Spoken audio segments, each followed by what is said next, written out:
Day 26. Out here, and the supply helicopter is now 11 days late. I'm not panicking. I want to be clear about that. I'm not panicking, because panic is a structural failure, an ideal in structures. What I'm doing is running calculations. What I'm doing is standing on the upper deck of Meridian 6 with a cup of instant coffee that tastes like wet cardboard dissolved in barely warm water, watching the horizon in the direction of the coast, and running calculations. The helicopter was due on the 14th. I logged it. 14 days out, supply run, fresh food, new survey equipment if the transit case I'd requested actually made it through the regional office's approval chain. Standard rotation stuff. I'd done this inspection twice before. Meridian 6 had been sitting idle since 2019. Ownership dispute between two companies that both claimed the mineral rights to this section of the North Sea shelf. And every 6 months, someone in the legal department of one or the other decided they needed an updated structural assessment for court documentation, which meant me, Owen Garrett, structural inspection engineer, senior grade, with his camera bag and his laptop and his 2 duffel bags of personal gear, spending 3 weeks climbing around a rusting skeleton of a platform, checking stress fractures and corrosion rates on steel that's been sitting in salt air for 4 years. Exciting work. Really makes you feel alive. The point is, I know the routine, and the routine includes that helicopter showing up like clockwork. The guys at the operator's office in Aberdeen are terrified of liability lawsuits. That helicopter has never been more than 18 hours late in my 8 years doing this circuit. 11 days is not a delay. 11 days is a different category of problem. I noticed the radio changing before I noticed the helicopter wasn't coming. Week 1 out here. The radio traffic is normal. Shipping channels, weather reports, routine coordination between rigs and shore-based operations. I've got a VHF radio in the site office, which is really just the old crew manager's cabin on the main deck, the one with a view of the drill floor and 3 windows that leak when the wind hits from the northwest. I monitor it out of habit more than necessity. Nobody talks to me. Nobody really needs to talk to me on a dead rig. I'm there to look at bolts and write about how those bolts are doing. But around day 17, the chatter changed. At first, I thought it was a different frequency bleeding in. You get that sometimes offshore. Propagation conditions shift. Someone's transmission bounces off the atmosphere and lands somewhere it wasn't supposed to. The voice was panicked, clearly talking about something on the mainland. A chemical spill, I figured. Industrial accident. The words weren't entirely clear through the static. Something about York. Something about a hospital. Something about not responding to commands. I wrote it down in my site log out of professional habit and went back to my inspection of the main jacket column. The next day, there were more voices, not bleeding in from somewhere else, right there on the emergency frequencies, the ones that are supposed to stay quiet unless something is actually wrong. And they were all saying variations of the same things. I stood in that little site office with my coffee going cold, and I listened for about 40 minutes. The specifics didn't fully make sense to me yet. The context was fragmentary. Voices cutting in and out. People talking over each other on channels that are designed for one transmission at a time. But the tone was unmistakable. The tone was the same tone you hear in the voice of a structural engineer who has just looked at a load-bearing column and understood, in his bones, that the thing holding up 40,000 tons of platform is not going to hold for much longer. That tone is very specific. It doesn't sound like fear exactly. It sounds like the moment after fear, when fear has finished doing its job and left you with the math. I went through my supplies that afternoon. I'd been living out of the rig's small emergency store and the food I'd brought myself for 3 weeks. I always overpack because the helicopter schedule can slip. Regulation requires that the rig maintain a minimum 2-week emergency store regardless of status, and I'd supplemented that out of habit. In my personal duffel bags, another 8 days of food at my normal consumption rate. In the emergency store, rice, dried beans, tinned vegetables, tinned fish, protein bars, water purification tablets, 20 liters of bottled water, my inspection equipment, my tool bag, which I never leave behind, because site conditions always require something you didn't plan for. A first aid kit, 2 changes of work clothes, 1 change of regular clothes, thermal underlayers, waterproofs. I looked at all of it laid out on the crew table And I thought, well, if the helicopter doesn't come, how long does this last? 6 weeks, maybe 7 if I'm careful. That's what I came up with. 6 to 7 weeks before the emergency store ran out completely. What I didn't think yet, I wasn't quite there yet, was what happens after that. What I was still telling myself was that the helicopter would come. Maybe late, maybe very late, but it would come. Someone would sort out whatever was happening on the mainland, and the helicopter would come, and I'd go back to my flat in Aberdeen and eat a proper meal and sleep in a bed that didn't pitch slightly when the swell came in from the northwest. I want to be honest here. I want to record this accurately. For whatever reason, a man records things when there's no one to read them. The truth is that even at day 17, even listening to those radio voices, I knew on some level that the helicopter was not going to come. I knew it the way I know when a structure is compromised. Not from one crack, not from one rust spot, but from the pattern of things. The way everything fits together into a shape that only goes one direction. I knew. I just wasn't ready to say it. It took 3 more days. Day 20, the radio got louder. More voices, more fragments. Enough fragments that the picture started assembling itself whether I wanted it to or not. What I understood by end of day 20. There were outbreaks of violence in multiple UK cities simultaneously. Hospitals were overwhelmed. The military had been deployed in at least 3 locations. People who were attacked weren't dying in the normal way. They were getting back up. I sat with that last part for a long time. Getting back up. I'd heard stories, obviously. Everyone had. The kind of stories that live on the internet, in the spaces where serious people don't go. I'd never thought about them seriously, because I'm an engineer, and engineers don't typically make decisions based on unverified data from the kinds of sources that traffic in that particular genre of catastrophe. But here was verified data, coming in on emergency frequencies, in the voices of people who sounded like Coast Guard operators and harbor masters and offshore installation managers. Not the internet. Real people with real jobs, using the frequencies that exist for real emergencies. Getting back up. On day 20, I ate half my normal dinner portion without meaning to. I just lost track of eating. I sat in the site office with the radio on and the North Sea getting dark outside, and I thought about the 600 meters of water between me and anything that walks. That's what I kept coming back to. 600 meters of open water. On a rig with no functional propulsion, no way to go anywhere, anchored to the seabed by 4 massive columns that I personally had inspected 3 weeks earlier, and confirmed were still within load-bearing tolerances.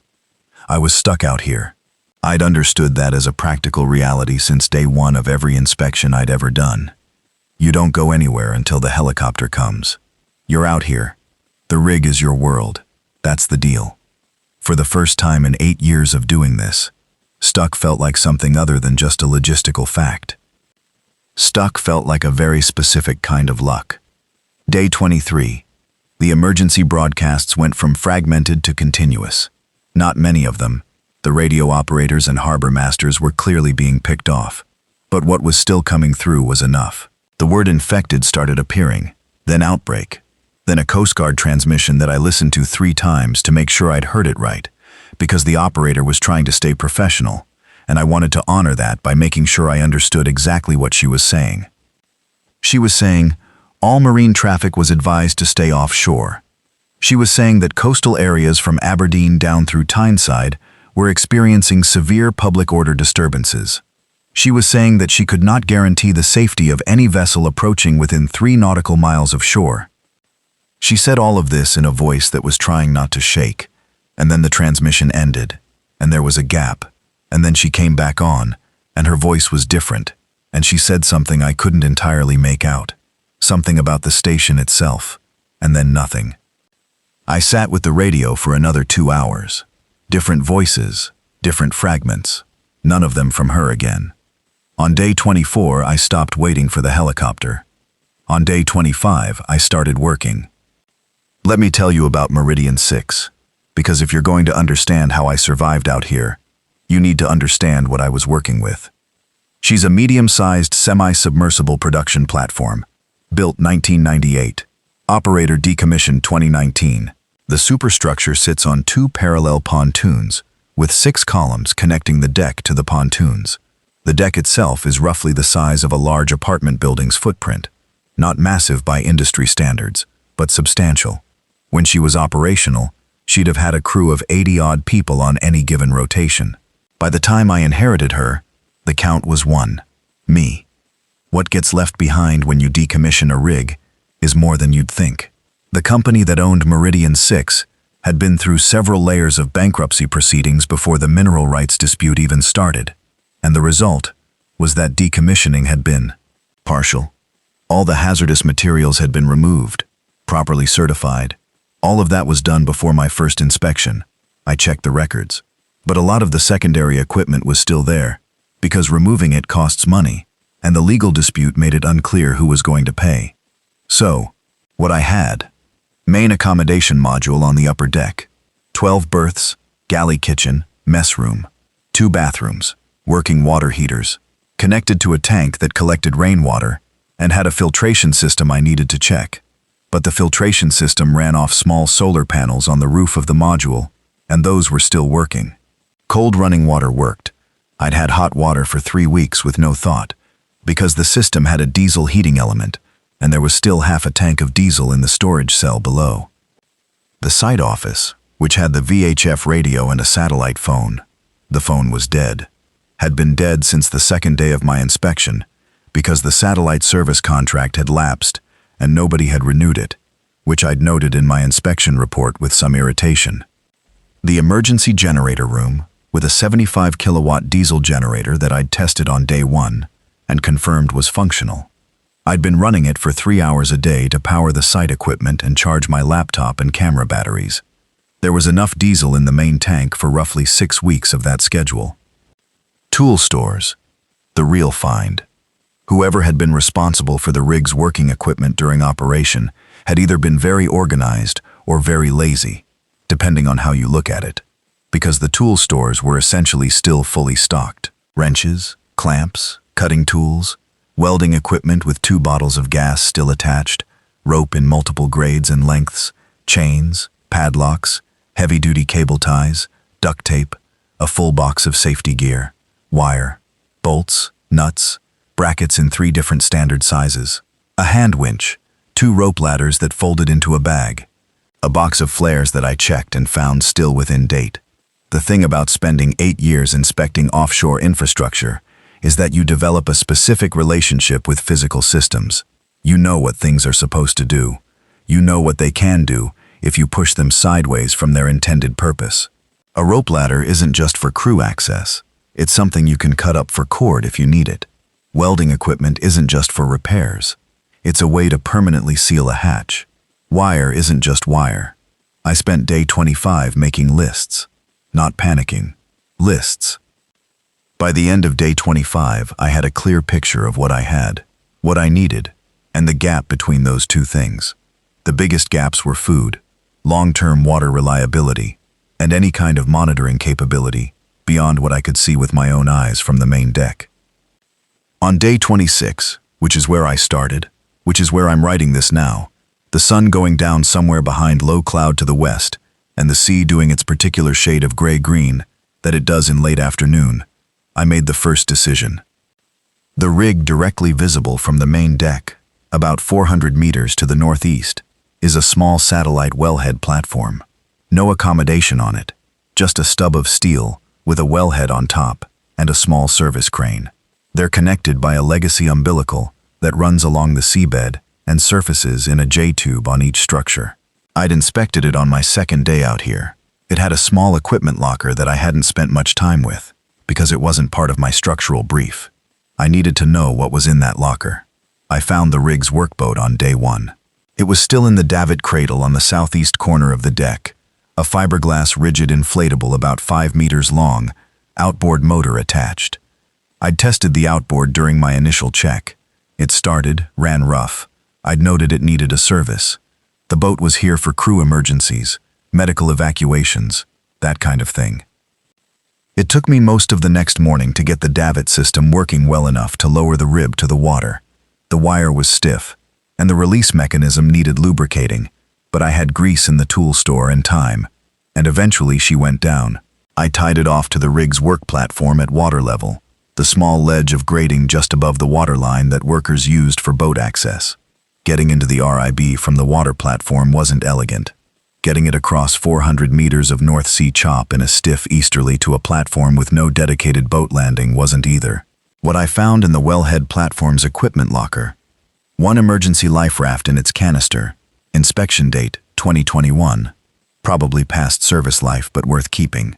4 immersion suits, various sizes, a waterproof box of pyrotechnics, more flares, a smoke signal canister, a box of MREs, military surplus, 24 meals, packed in vacuum-sealed pouches that looked intact, a hand-cranked VHF radio in a waterproof case, 3 LED lanterns with lithium batteries, 2 of them showing charge, a set of bolt cutters, a coil of climbing rope, standard 11mm stuff, maybe 40 meters.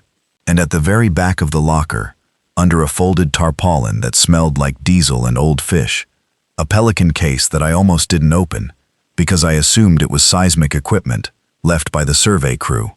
Inside the Pelican case, a DJI Matrice 100 commercial drone, battery bank, controller. The plastic around the controller was cracked, but the screen was intact. I had no idea if it worked.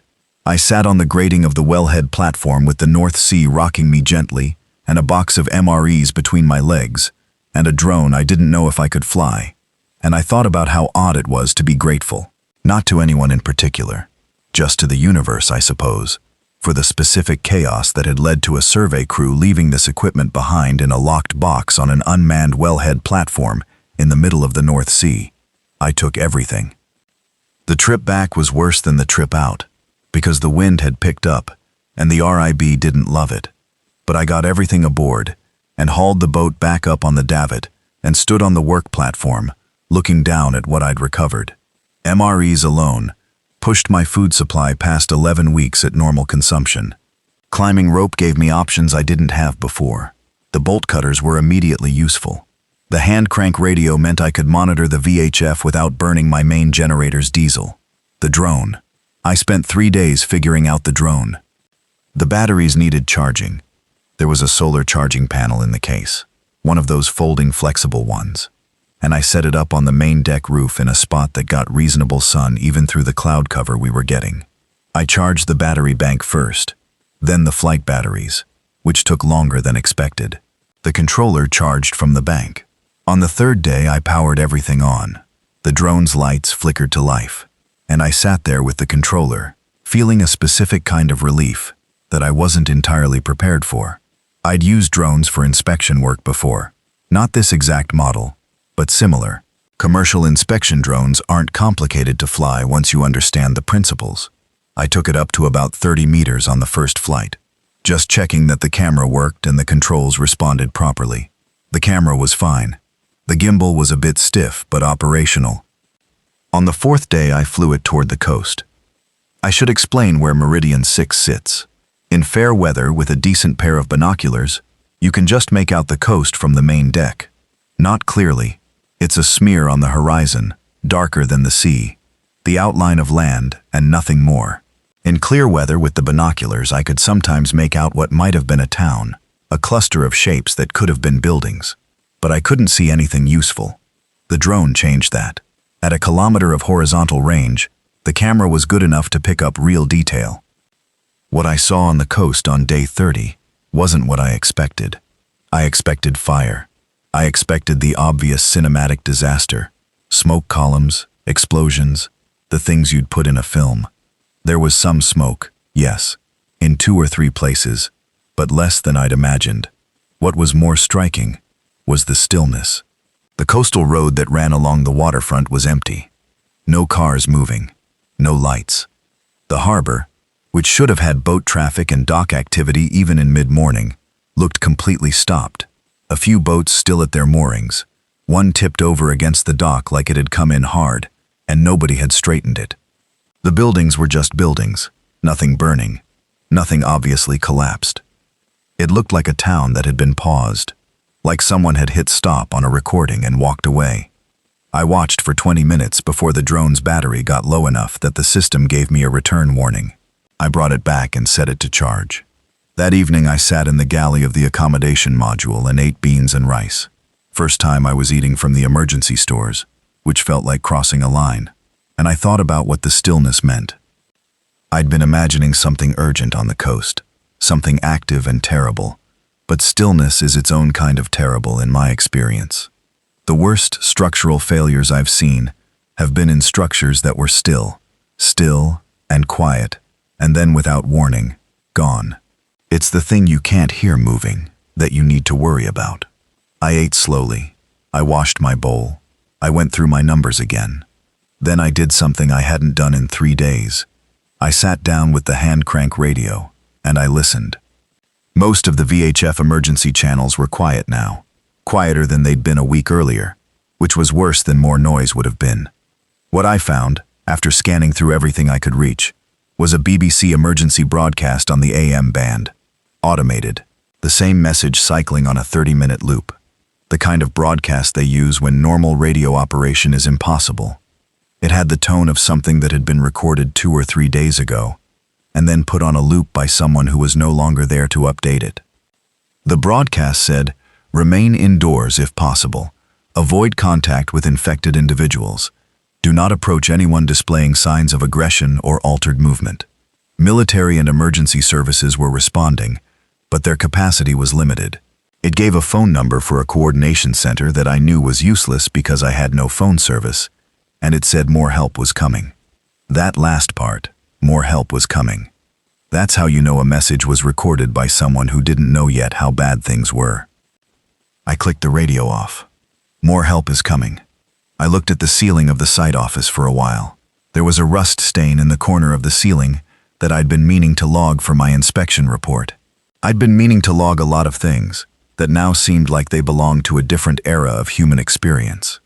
The era when there was someone to send a report to, and a chain of people who would read it and discuss it and assign an action item, and then probably not do anything about it for 3 to 6 months.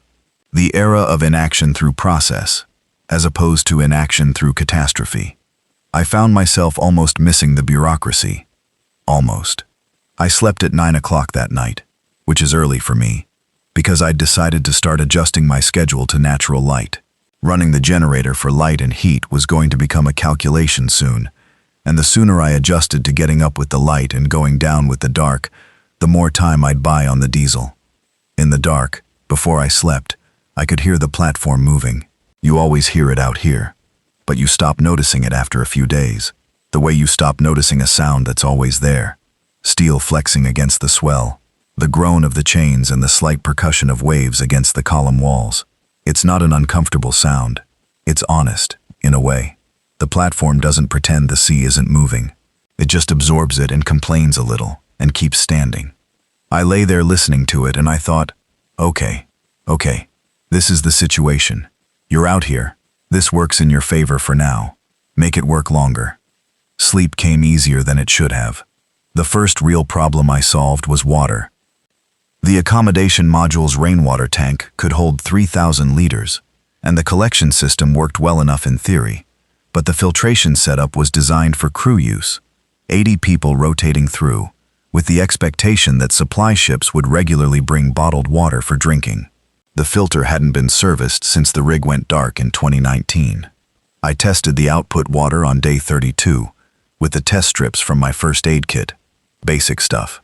But it told me pH and bacteria presence. The water was collecting fine. The primary filter was still taking out particulates, but I wasn't confident about biological contamination. Whatever microbes were living in a tank that hadn't been properly maintained in 4 years, I didn't want to know. I had the tablets from the emergency kit. I rationed them carefully, 1 per 2 liters, which is conservative, but I didn't know how long they needed to last. Then I found a solution I should have thought of on day 1. The galley had a big stock pot, 20 liters capacity, and the gas hob still worked off the main propane line. The propane tank was partially full. Boiling is not as elegant as a filtration system. It uses fuel. But fuel was something I had for now, and until I could properly service the filter, boiling was the safest route. I set a routine. Collect, boil, cool. Store in the large water containers I found in the stores. The orange ones with the screw caps. 5 liters each. There were 12 of them. Fill them in rotation. Use the oldest first. Clean water became something I thought about every day, which is an interesting thing to notice about yourself. Before this, water was the thing that came out of the tap and went mostly unconsidered. Out here, it was a supply chain. It was a production process. It had failure points and backup systems and a maintenance schedule. Everything out here became a system. That was the thing that was saving me, I think. Not courage, not strength, not any of the things that the disaster narratives are supposed to be about. Systems. My brain was made for thinking about systems and their failure modes, and out here, every aspect of staying alive was just a system to manage. Food was the next system. The MREs from the wellhead platform were good. I rationed them to 3 per week, supplemented by the rice and beans from the emergency store. Between that and the remaining tins, I had a decent margin. But I was thinking longer than 12 weeks. I needed to think in months, maybe years, as much as I didn't want to write that word. The North Sea is not exactly a tropical lagoon, but it is full of fish. I'd never fished seriously in my life. My father had taken me a few times as a kid, on a lake in the Yorkshire Dales, and what I remembered from those trips was primarily boredom and the smell of my father's sandwiches. But I had rope, I had hooks in the emergency kit, and I had a small tackle box that I found in a storage cupboard in the accommodation module that must have belonged to one of the former crew members. 3 reels, various weights, a selection of lures, 2 handheld fishing rods collapsed to 30 centimeters each. I started fishing from the work platform at the waterline. The first thing I caught, on day 35, was a pollock about the size of my forearm. I killed it with the least graceful sequence of actions I've ever performed. I won't go into detail except to say that it involved a wrench and took longer than it should have. And I stood there on the work platform with fish blood on my gloves and a dead pollock, and I felt something that surprised me. Not triumph exactly, something quieter than that. The specific satisfaction of having produced something from nothing, using my own hands, and the basic tools in front of me. I ate it grilled on the gas hob, plain, with rice. It tasted like the sea, and like competence, and those 2 flavors go together better than you'd think. I got better at fishing. The work platform was exposed and cold, and my hands got raw from the wind, but I developed a technique over 2 weeks of trying. The right times, morning and late afternoon when the mackerel and pollock were running closer to the surface. The right lures, the right weight to get down to the cod when they were there. I figured out the tidal patterns around the rig and how they affected the fish movement. By the 6th week I was catching enough to supplement significantly, and I set up a drying line on the south side of the accommodation roof where the salt air and wind did a reasonable job of preserving the fish after I gutted and split them. Dried fish smells extraordinary. I mean that in a neutral way. It's an extremely strong, present smell that fills the space around you whether you want it to or not. The accommodation module smelled like a medieval fish market within 2 weeks of me starting the drying process. I didn't care. Dried fish was weeks of protein. I also found seaweed. This was accidental. I was checking the underside of the work platform on day 40, doing a quick survey of corrosion below the waterline, from inside the lower column access. There's a hatch that gets you into the hollow column, and down to a maintenance ladder that reaches to just above the waterline. And I noticed the column was thick with brown kelp at the tidal zone. Kelp is edible. I knew that from a wilderness survival course I'd done years ago for work, a 2-day thing that my company had sent me on as part of some offshore emergency training program. I'd mostly retained the section on how to treat a sprain and the list of plants you could eat without dying. I started harvesting kelp twice a week, dried and crumbled into rice. It added enough nutrients to justify the effort. It tasted like ocean floor. If ocean floor had texture, I ate it. The point is, by the end of the 6th week, I had a food system. Not comfortable, not varied, but functional and sustainable. Fish, dried fish, rice, beans, kelp, tinned goods, stretched out as far as possible, supplemented by occasional MREs when I was doing something physically intensive. I lost weight. My clothes started fitting differently. But I wasn't running low on calories. And that was the system working. Now, here's where things got more complex. Because around week 4, I started seeing boats. Not often, not every day. But when I flew the drone toward the coast and scanned the harbor approaches, occasionally there were vessels moving. Not in an organized way. The Coast Guard ships stayed in their berths. Or if they moved erratically. What moved were small craft. Fishing boats. RIBs. A motor sailor once. They'd come out of the harbor mouth and head in various directions. And sometimes they'd go back in. And sometimes they'd disappear around the headland. And once one of them came far enough offshore that I could track it on the drone for 20 minutes, before my battery range limit meant I had to bring the bird home. Week 5. One of those boats came out further than usual. Much further. I was watching it on the drone camera from about 300 meters horizontal range. I'd been pushing the drone further since I understood the battery life better, and I could see it was a fishing trawler, a proper one, the kind with a wheelhouse and working gear. It was heading north, roughly parallel to the coast, but a good mile offshore, heading in my direction, actually. I watched it and made a decision. I was not going to signal it. This felt strange. The instinct is to signal, to make contact. You're alone. Someone else is there. You tell them. That's the normal logic. But normal logic had spent the last 5 weeks getting itself killed on the mainland, and I'd stopped applying it. The people on that trawler were survivors. Survivors who had survived specifically by having a boat and having left the coast, which told me 2 things. They were organized enough to do that, and they were in need of resources, because the mainland had collapsed.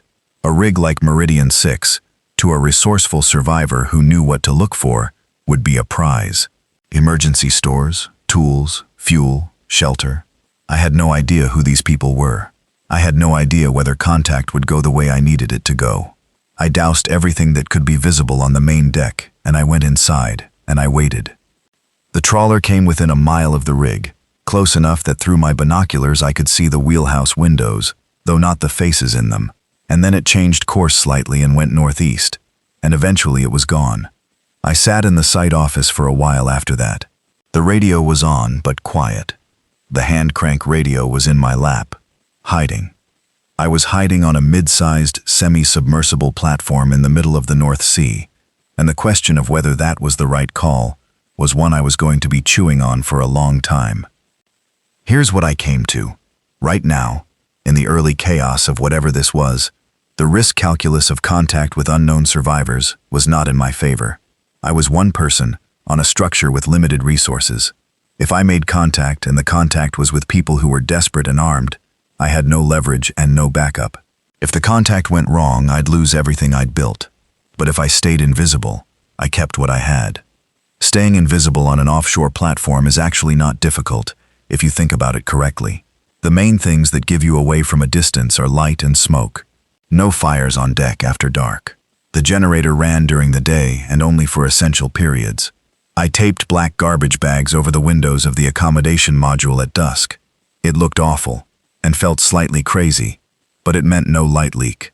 Cooking smoke I managed by timing the gas hob to midday, when any heat haze from the steel would diffuse it. For more than half a mile, in normal sea conditions, Meridian 6 looked exactly like what she was, a decommissioned platform, idle, empty, not worth stopping for. That was the disguise. Authenticity. Week 6 brought my first proper scavenge run, and it changed a lot. I'd been thinking about a second platform that showed up on my pre-inspection survey documentation. About 800 meters to the south, further than the wellhead platform, there was a small service installation, a legacy structure, from when this part of the shelf was being actively developed, basically a steel lattice tower with a service deck on top, designed to hold monitoring equipment for the main production platform.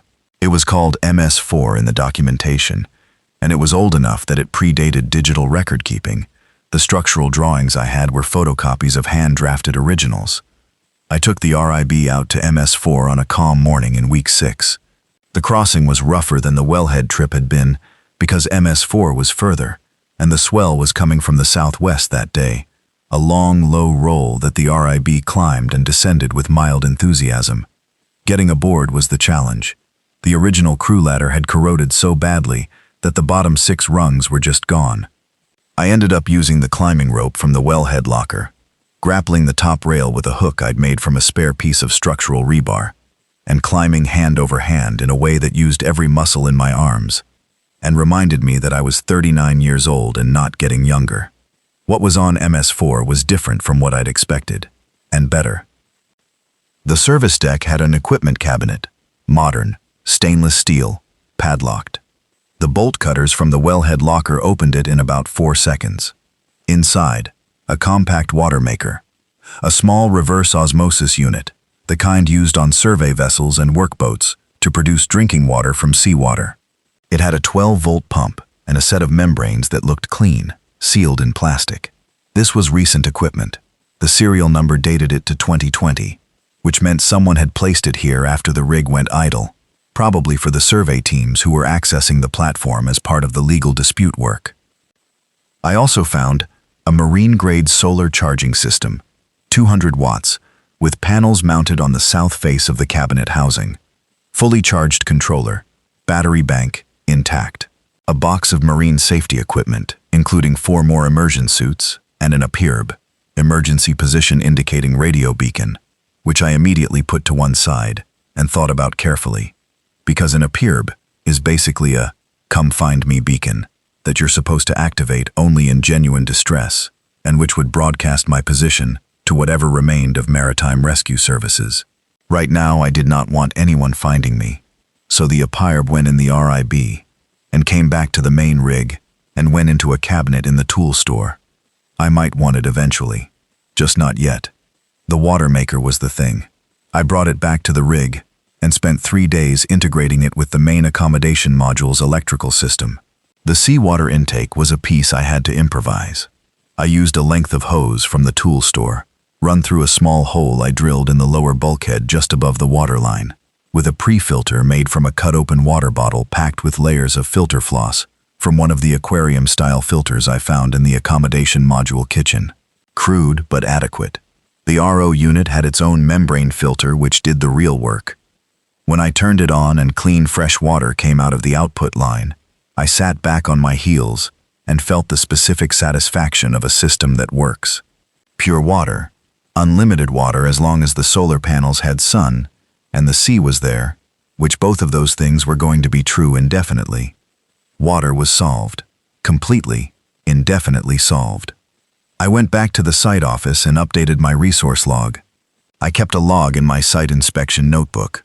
I'd run out of actual structural notes by week 3, and the notebook had become something different, not a diary. I didn't write about feelings in it.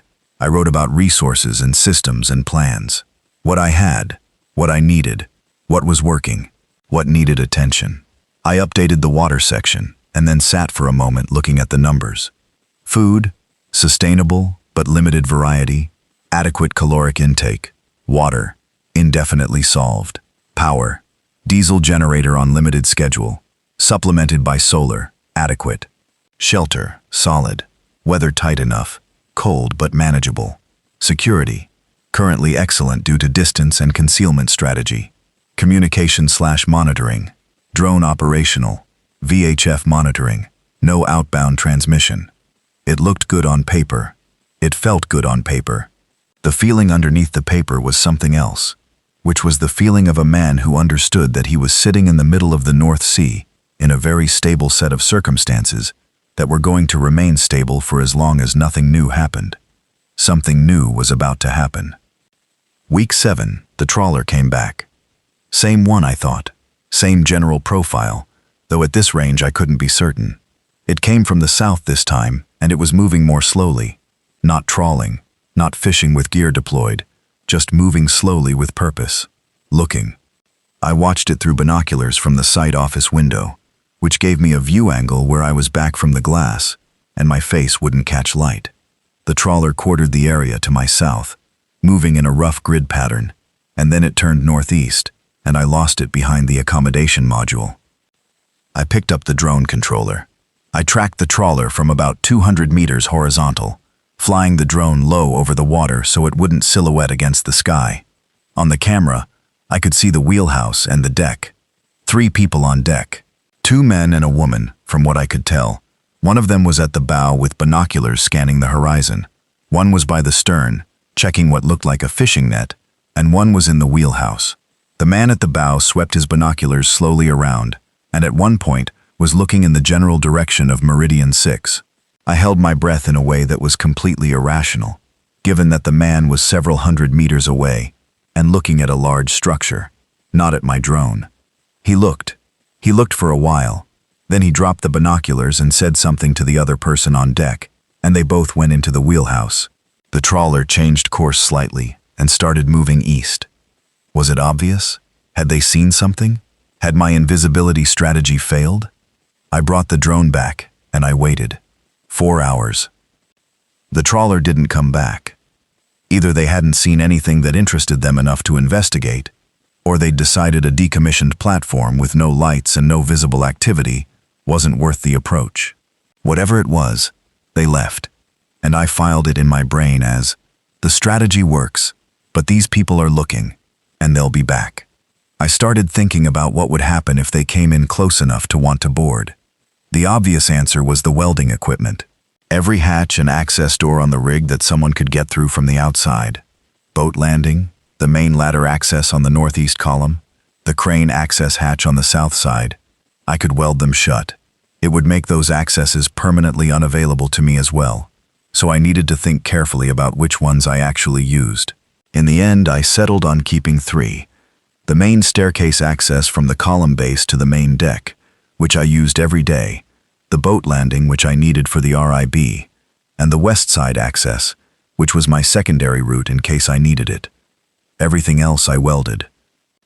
It took 4 days. The welding rig was heavy, and the angle work was awkward on some of the hatches, but it was my own time. I had plenty of my own time. The sound of welding bothered me. It was loud, it threw sparks, and if anyone was close enough, they'd hear and see it. I limited welding to the hours around midday, and I monitored the approaches with the drone before starting each session. Not ideal, but good enough.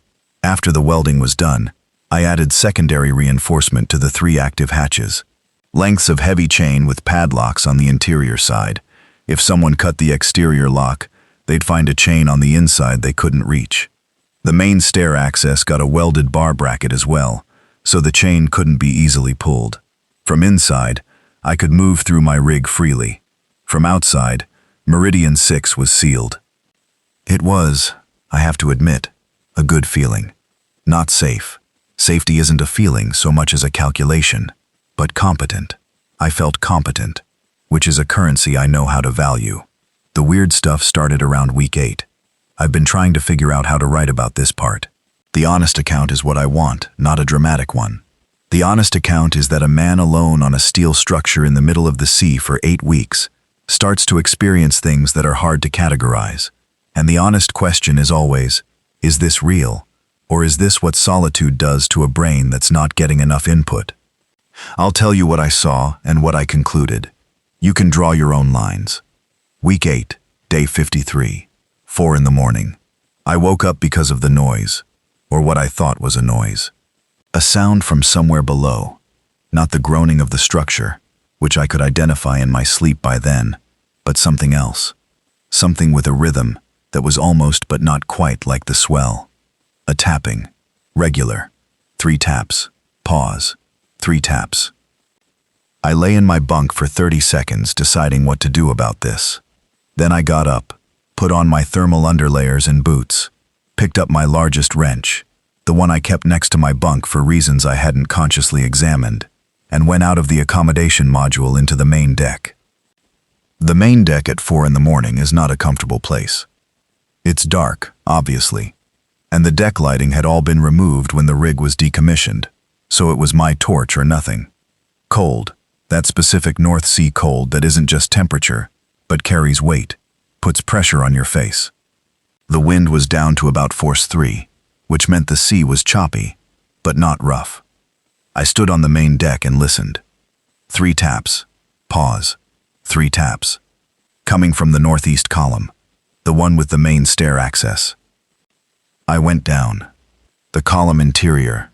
When you're inside a hollow steel column with the sea around you, the sound is something specific. The water movement amplifies through the steel, and you get a low-frequency hum that you feel in your chest more than your ears. I'd been in the column enough times now that the sound was familiar. I went down the interior ladder to the bottom maintenance level, the one just above the waterline, and I shone my torch through the small porthole in the column wall. A piece of debris, a wooden pallet, one of the flat shipping kind, caught against the column wall by the current and moving in the swell. Every time it lifted on the swell and fell, the corner of the pallet hit the column. 3 hits per wave cycle. I stood there in the cold column, looking at a pallet for a while. I went back up. I went back to my bunk. I lay there thinking about the fact that I'd gotten up at 4 in the morning and gone down into a dark column with a wrench because of a pallet, and I tried to decide how alarmed I should be about my current state of mind. The conclusion I came to was, not very alarmed actually. A reaction to an unexplained sound was rational. Investigating it was rational. The wrench was rational. Nothing I'd done was irrational, except possibly the slight tremble in my hands when I'd first opened the column hatch, and that was just adrenaline doing its job. I was fine. I fell asleep and dreamed about an offshore platform that was sinking so slowly that I didn't notice it until the water was at my waist. And then I woke up, and it was light, and the sea was making the same sounds it always made, and I was fine. That was week 8. Week 9 had the body. I saw it from the main deck, mid-morning, floating about 50 meters to the east of the rig. Face down in the water, arms spread, the back of a dark jacket visible above the surface. It was moving with the current, slowly, going to pass south of the rig if I left it alone. I watched it through the binoculars for 5 minutes. The thing I needed to know was whether it was actually dead. This sounds like an obvious thing to know, but given what I'd been hearing on the radio, and what I understood about how the infection worked, people who died coming back, people who were bitten not dying in the expected way, I was not going to assume that a body face down in the water was a straightforward dead person. I watched it for 5 minutes, and it didn't move except with the swell. Decision: get closer and confirm, but with options. I got the RIB lowered to the water level, got in it, and motored slowly around the south side of the rig to where I could approach the body from downwind. I brought the wrench. I got within 3 meters and I watched. The body was cold. Cold enough to have been in the water for more than a day. The jacket was a waterproof sailing jacket, the expensive kind, navy blue. There were no obvious signs of bite wounds that I could see from the water. I did not touch it. Here's the thing. Whatever had made this person die was not my responsibility to investigate. What I needed to know was whether this was an infected body, one of the walking dead, if we're using that phrase now, that had somehow ended up in the sea and drowned, or whether it was an uninfected person who had died for some other reason. The distinction mattered to me for one specific reason. Could the infection spread through water? Through contact? I had no idea. The radio broadcasts hadn't been specific about transmission routes. I didn't touch it. I let the current take it south. I did note what I'd seen.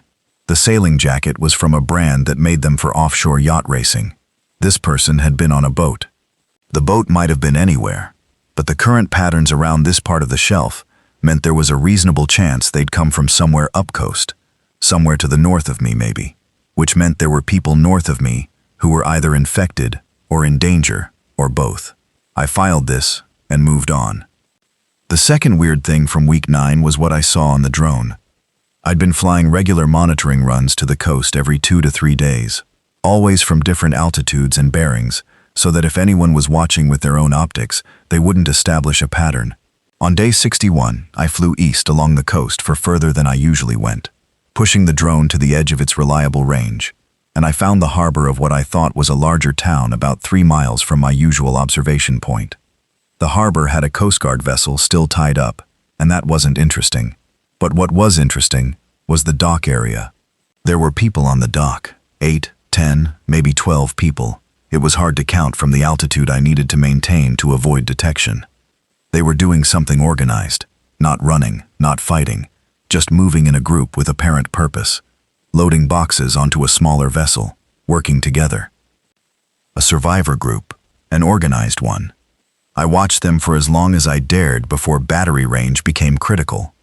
Then I brought the drone home and sat in the site office and thought about what I'd seen.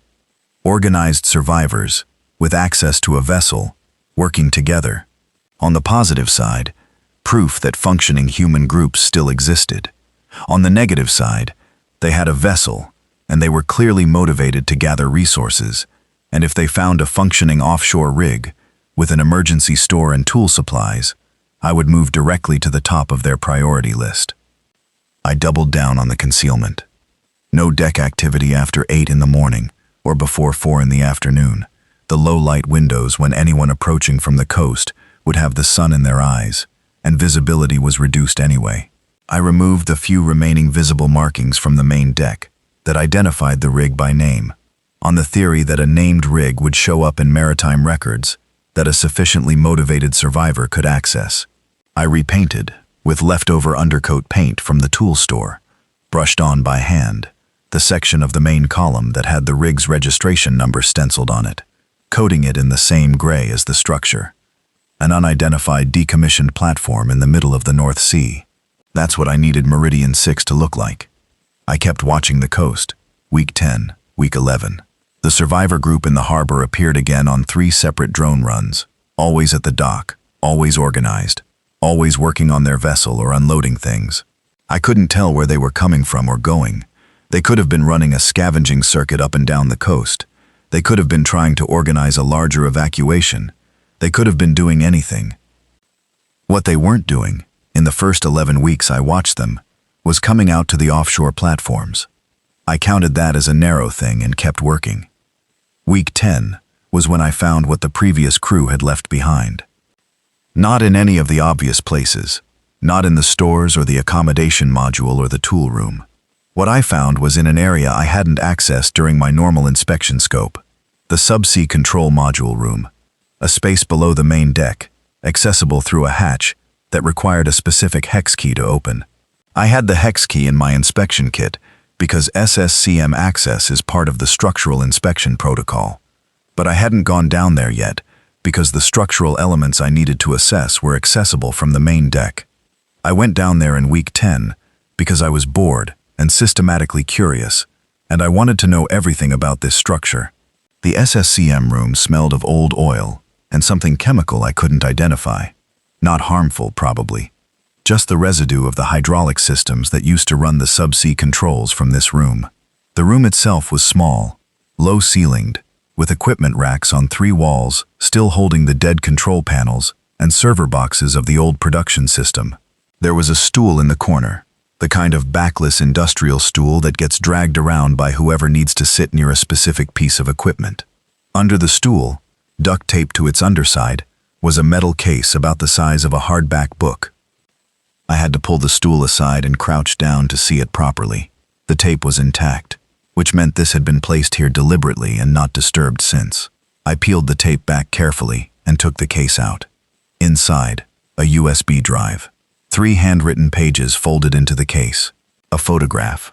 A printed one, the kind you'd do at a pharmacy, showing a man of about 50 standing on what was clearly this rig's main deck with the sea behind him. He was squinting at the camera with the expression of someone who was not comfortable having their picture taken. I read the handwritten pages there in the SSCM room, crouched on the floor. The writing was small and careful. The writing of someone who was used to taking precise notes. His name, from context, was Robert. He didn't sign it, but referred to himself that way twice. He was the rig's production manager, or had been, before the ownership dispute led to the decommissioning in 2019. He hadn't been involved in the legal dispute directly, but he'd stayed on in a consultancy capacity, and he'd been on the rig several times in 2019 and 2020 as part of the transition documentation. What he wrote on those 3 pages was not about the rig. What Robert wrote was about a conversation he'd had with a colleague who worked in the medical department of one of the production companies. Offshore rigs have medical personnel for crew health, not unusual, in early 2022. The colleague had mentioned, in passing, that they'd been asked to update their emergency protocols for what the company documentation called neurological contagion events. Robert had thought that was odd language for a standard pandemic update, and he'd asked about it, and the colleague had been evasive in a way that stuck with him. Robert had then, and this was the part that made me sit down fully on the floor because my legs were getting tired from crouching, but also I just needed to sit, done some investigation on his own. He had contacts at 2 other companies, one in Aberdeen and one in Bergen, Norway. He'd asked careful questions. What he pieced together, over about 6 months of asking, was that at least 3 major offshore operators had quietly updated their contagion protocols in the 18 months between late 2021 and mid-2022, and the protocols were not normal pandemic protocols. They had language about behavioral alteration following exposure, about containment of affected personnel, about prioritizing offshore asset security in the event of onshore grid collapse. Onshore grid collapse. I sat on the floor of the SSCM room reading Robert's handwriting, and the North Sea moved quietly outside the hull, and I thought about what it meant that at least 3 major energy companies had been quietly writing contingency plans for exactly the kind of event that had just killed the mainland. Robert had hidden this information here, in 2022, in a rig that was regularly visited by inspection engineers and legal documentation teams who would come and go and never have any reason to open the SSCM room unless they were structural engineers. Like me, he'd put it in a case and taped it to the underside of a stool in a locked room. Why? To hide it from the companies themselves? As insurance? Or because he'd become paranoid and was protecting information he'd already shared with someone else? The last line of the 3rd page said, "If you found this, you're in the right place. Don't go back." I stayed in the SBM room for a long time. The light in there was from my torch. When the batteries started to dim slightly, I came back to the surface. I went to the site office. I put the handwritten pages in my inspection notebook, between the back cover and the last page. I put the USB drive with my camera equipment. I'd need to figure out if there was any way to read it, which was a problem, because my laptop battery was nearly exhausted, and I'd been running it very sparingly. I sat in the site office. Don't go back. I wasn't going back. I'd been not going back for 10 weeks, but it felt different now, the not going back.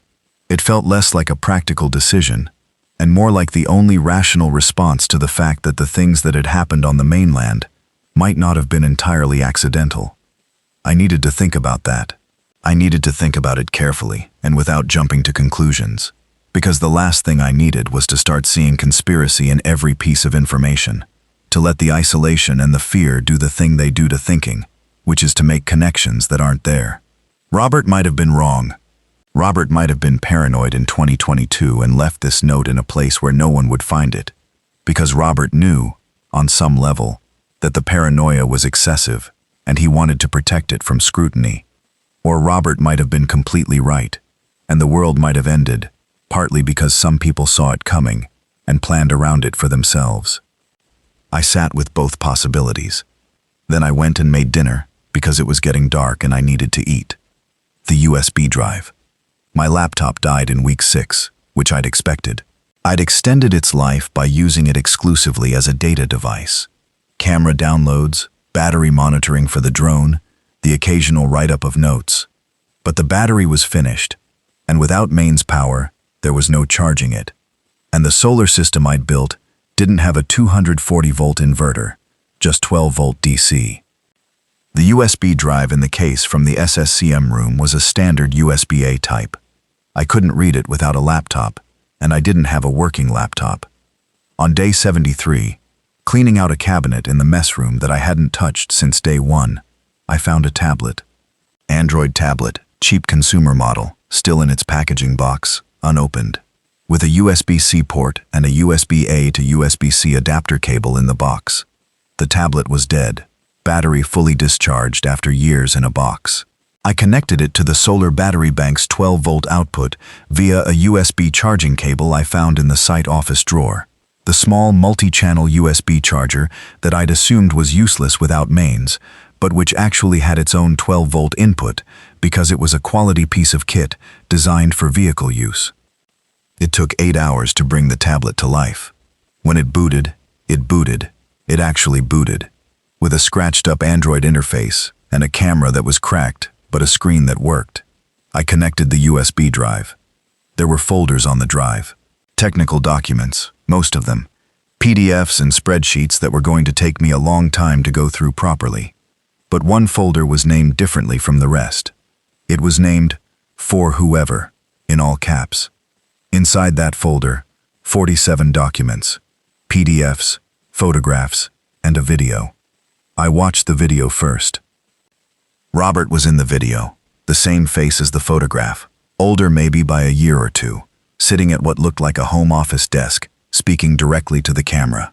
He'd set up a desk lamp, and you could see behind him shelves of books and a window with curtains drawn. He spoke for 16 minutes. I'm going to tell you what he said. I'm going to be precise, because I watched it twice to make sure I had it right, and because the specifics are the thing that matters. Robert said he was a production manager with 31 years in the offshore industry, recently retired, but still active in consultancy.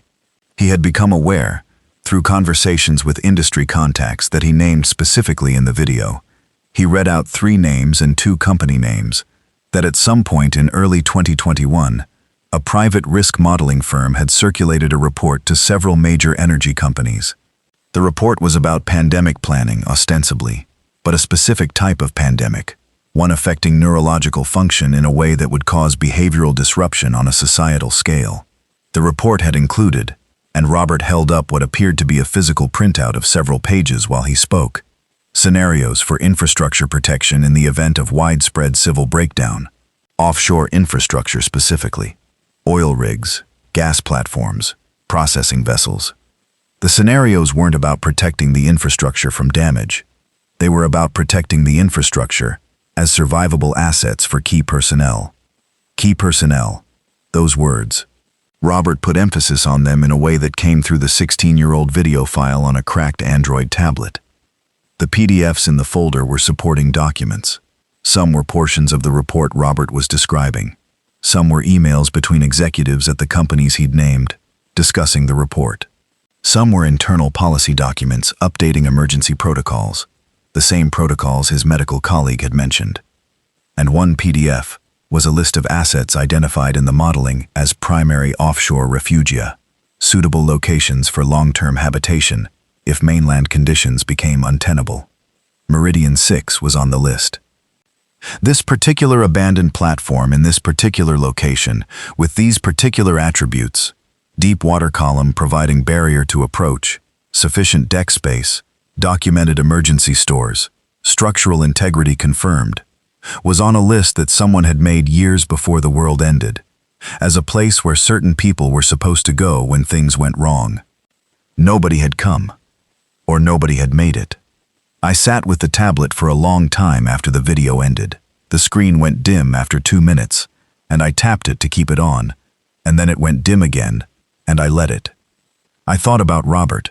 I thought about Robert finding out this information and deciding to hide it on the rig that was on the list, and I thought about what it meant that he'd addressed his note to whoever and not to a specific person or company.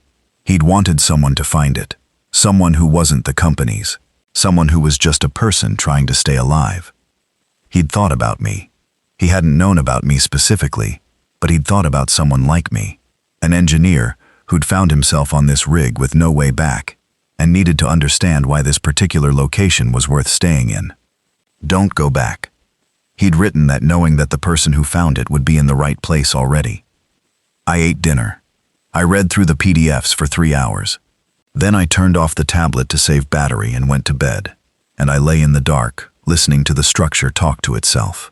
And I thought about the fact that I was living in a building that had been identified by someone's disaster modeling algorithm as optimal for survival. And it was optimal. That was the thing. Every decision I'd made had been confirmed by the logic of this space. The water, the fish, the distance from the mainland, the welded hatches. This wasn't luck. This was a structure that had been assessed by a very specific kind of mathematics that I now knew about and couldn't unknow. I wasn't sure how I felt about that. I was on a structure that the people who saw the apocalypse coming had designated as a survival asset, and none of those people had managed to get here. I was here by accident. I was here because of a routine structural inspection that I'd been doing for 8 years, that nobody except offshore engineering companies thought was a particularly important job. The most boring professional in the North Sea had ended up in the most prepared survival location, because the most boring professional in the North Sea was the one who was actually there. I slept remarkably well. Month 3. Time started doing something different around month 3. The days were still days, and the weeks were still weeks, and I kept my log with dates and numbering, but the texture of time changed.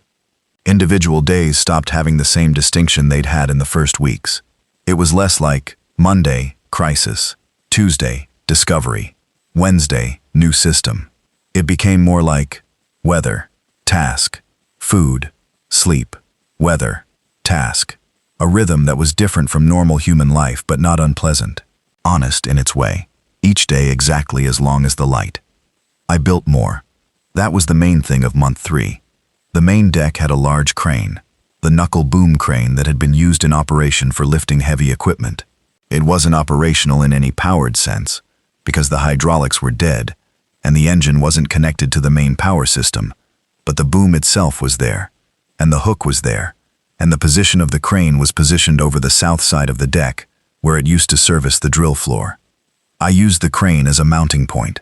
I rigged a rain collection tarp system using spare tarpaulins from the stores, deploying them from the crane boom to collection points on the deck edge, directing water into a secondary tank I'd created from a large chemical storage drum that I'd spent 2 days cleaning out and verifying as safe for water storage. This was the third water system, after the accommodation module's tank and the RO unit, and it gave me a buffer that let me relax about water in a way I hadn't fully done before. I built better fishing systems. The hand rods were fine for mackerel, but for cod and heavier fish I needed something more substantial. I constructed 2 long lines, lengths of heavy cordage with hooks spaced at 2-meter intervals, weighted at the end, tied off to the work platform above the waterline, and left overnight.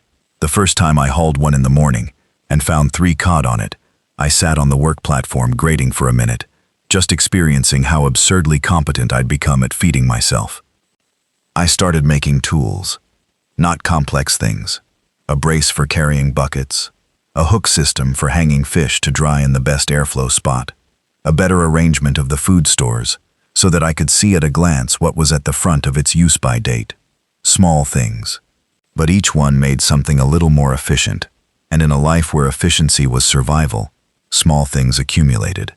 The drone continued to be my eyes. By month 3, I had a pattern mapped. Coast, harbor area, open sea to the north and south. I knew the survivor group in the harbor was still active. I could see they'd expanded their mooring.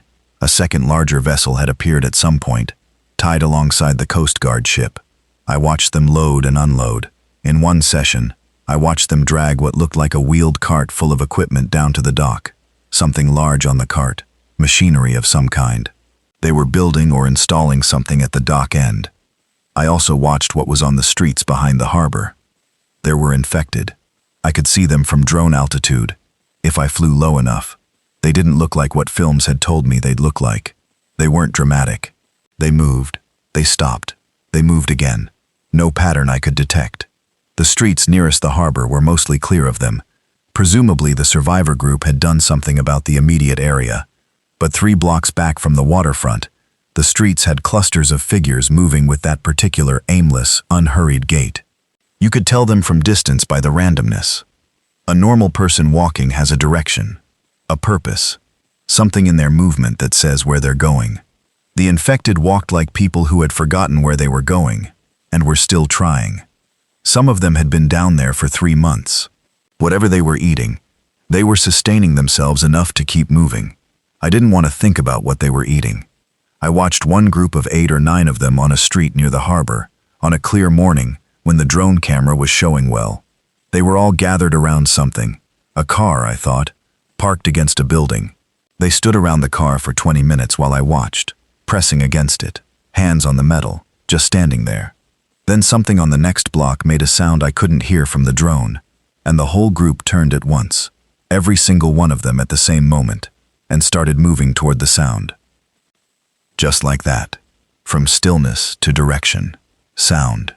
They moved toward sound. That's how they worked. That was the fundamental mechanic I was watching, confirmed over multiple observations. Something made a sound. The infected moved toward it. No planning, no looking, just orienting toward the sound and moving. This explained a lot about how some buildings on the coast were still standing untouched, while adjacent ones had been entered. Noise. The ones that had been breached were probably the ones where people had made noise, either getting in or out. I noted this, not because I intended to go down there, but because understanding the mechanics of the threat was what an engineer would do with available data. Month 3 also brought the rats. I'd known they were there for weeks. There are always rats on an offshore platform that's been sitting idle. They come aboard during port calls, via mooring lines and supply chains, and when the platform goes inactive, they stay because there's no one to manage them. I'd seen droppings in the stores since my first week, but they'd been old droppings, and I'd assumed the rat population had died out or moved to other structures. They had not died out. They had been very quietly living in the spaces between the deck plates and in the lower sections of the accommodation module that I didn't regularly access. Month 3, they decided to become visible. The first sign was food interference. I'd stored the dried fish in what I thought was a secure location, a sealed container in the store's room. But the container lid had a small crack in the seal that I hadn't noticed, and when I opened it one morning to take my daily portion, a rat came out of the container with a piece of my dried fish in its mouth. It looked at me. It did not immediately run. It sat there with my fish and looked at me with the expression of a creature that had never encountered anything in this structure that threatened it. Then it ran. I spent 3 days hunting rats with the bolt cutters open as a club and caught none. They were fast, and they knew the structure better than I did. They had access to gaps and channels that I'd had no reason to investigate. What I needed was a trap. I designed one from materials on hand, a bucket with water, a thin wire stretched across the top, with a rotating cardboard cylinder, baited with a small piece of fish, positioned so the rat would step onto the cylinder to reach the bait and fall into the water. I looked it up in my memory because I had no internet, and my memory of these things was rusty, and I got it approximately right. The first night, 2 rats. Over 2 weeks I caught 11. Then the population seemed to stabilize at whatever number remained. Enough to keep breeding, but enough that they'd become cautious about anything new in their environment. I couldn't eliminate them completely, and I stopped trying. What I could do was protect the food stores with better sealing. I went through every container and sealed every lid with tape, double-bagged everything that wasn't in a metal tin, and stopped leaving anything that smelled like food in accessible areas. The rats taught me something, not anything profound. Just, you're sharing this space with other things, and those things have their own priorities, and your survival is not naturally their concern. You manage the relationship, or the relationship manages you. 11 rats isn't a bad harvest record. As a side note, I found myself wondering, briefly, whether rat was edible. It is. I knew that much. But I had enough food and I didn't need to test that particular option yet. The fact that I was even calculating it told me something about how my thinking had shifted. Month 4. The trawler came back, and this time it brought a friend. 2 vessels, coming from the south on a gray morning in what I thought was mid-October. The drone was up before they got within a mile because I'd been doing my regular coastal survey and I'd spotted them leaving the harbor area 20 minutes before they got close to me. The first vessel was the trawler I'd seen before. The second was a rigid inflatable boat, professional grade, the big orange kind with a deep V hull and twin outboards. It was running alongside the trawler, and as they got closer I could see it had 3 people on it. They were moving slowly, scanning. And this time they were clearly scanning platforms. Not the coast, not the open sea, the platforms. They went to the wellhead platform first, the one I'd already stripped, and 2 people from the RIB boarded it. I watched from the drone as they searched the deck, found the empty equipment locker, tried the cabinets, all empty, and came back down to the RIB, probably 15 minutes total. Then they looked at MS-4. I brought the drone back to a safe height and angle as they approached MS-4. I didn't want them seeing it. The drone itself wasn't obviously a drone at altitude. It could be a bird, a piece of debris in the air. But I'd been lucky so far, and I didn't want to test that luck. The MS-4 locker I'd already cleaned out, the solar panels I'd taken with me. The space anchor bolts where the solar rig had been were still there, and I knew from my own experience that they'd be visible if you looked at the right angle. I couldn't do anything about that. What I could do was stay very still on my rig and not give them any reason to extend their search further. I watched them board MS-4, find the empty locker, find the bolt pattern where the solar rig had been. One of them crouched down and looked at the bolt pattern for a long time. He was an intelligent person. I could tell from the way he looked. Not agitated, not rushing. He was thinking about what the bolt pattern meant. He knew it meant solar equipment had been here. He knew solar equipment doesn't just disappear. He was working through the math the same way I would have. He stood up and pointed at Meridian 6. They looked at the rig for about 2 minutes from MS-4's deck. Looked at it seriously, with binoculars, and I was inside the accommodation module watching them through my own binoculars from a position well back from the window. Then the man put down his binoculars, and they got back in the RIB and went back to the trawler. They left. They didn't come to my rig. I sat in the mess room with a cup of not particularly warm instant coffee, and I thought about why they'd decided not to come. The rig looked dead. I was certain of that. I'd been meticulous about no deck activity in visible hours, no light leaks, nothing that would look occupied. From their angle, they'd seen a dead platform and concluded that whatever had taken the solar equipment from MS-4 wasn't there anymore, or had taken it from somewhere else, or the alternative interpretation was a mystery they didn't have the fuel budget to solve. Or they were coming back with more people. That was the other option. I went through the welded hatches again. I checked every chain and every lock. I topped up the RIB's outboard motor with the last of the spare fuel I'd been keeping for it. I charged the drone batteries fully. I thought about what I would do if they came back with a boat large enough to tie up to the main rig column and people organized enough to cut through my hatches. The honest answer was, not much. Not much directly. I was one person. If a group of organized survivors came to my rig with intent, I couldn't hold it through force. What I could do was not be there when they arrived. I could take the RIB, go north, buy time.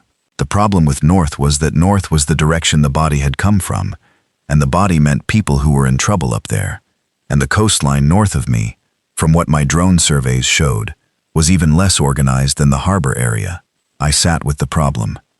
The problem didn't resolve itself. What it did was change slightly 2 days later, when something happened that I hadn't planned for. I found another signal. The hand crank radio had been part of my daily routine since week 1. Every evening I'd spend an hour scanning frequencies, not transmitting, just listening.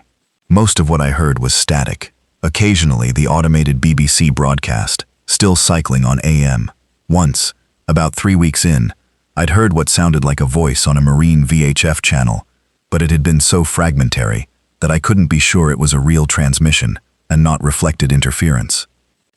On day 103, I kept the count because the count mattered to me. The count was the way I knew time was real. On day 103, I was scanning the VHF bands at around 8 in the evening when I found it. A data signal. Not a voice. A repetitive burst of tones, cycling every 90 seconds, on a frequency I associated with marine emergency beacons, but not the standard APIRB frequencies. This was a slightly different band. Narrow, deliberate. The pattern of tones wasn't random, and it wasn't a standard maritime distress code. I knew those well enough from my training. I listened to it for an hour. The signal was consistent, reliable, and clearly not natural interference. Someone was transmitting it. Something was transmitting it.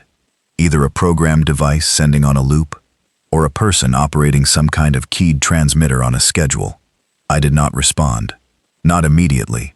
What I did was spend 3 days thinking about it. On the 4th day after finding the signal, I brought the tablet out and did something I'd been avoiding. I opened the marine chart software that was pre-installed on it. A simple app, basic functionality. It had been loaded with UK coastal charts, and I tried to locate the signal source. The hand crank radio didn't have direction finding capability, but I knew enough about radio propagation to make some estimates based on signal strength at different times of day, the fact that it was strongest in the evening when lower frequency signals carry further, and the general geography of my area. My estimate was that the signal originated from somewhere within a 10-kilometer arc to my northeast. There was nothing on the marine charts within 10 kilometers to my northeast, except open sea and one other structure, an older wellhead complex called the Thornwick facility. I knew of it only from the charts. It hadn't been part of my inspection brief because it was a different operator's asset. The charts showed it as a small multi-structure complex, a central processing platform with 2 satellite wellheads connected by a bridge. If someone was alive on Thornwick, they'd been there for over 3 months. Alone or not alone, I didn't know. They had enough resources to be running a transmitter, which meant they had power. I sat with this for another week. The signal kept cycling every 90 seconds, every evening from about 7 until midnight. Then it stopped and resumed the next evening. Not automated.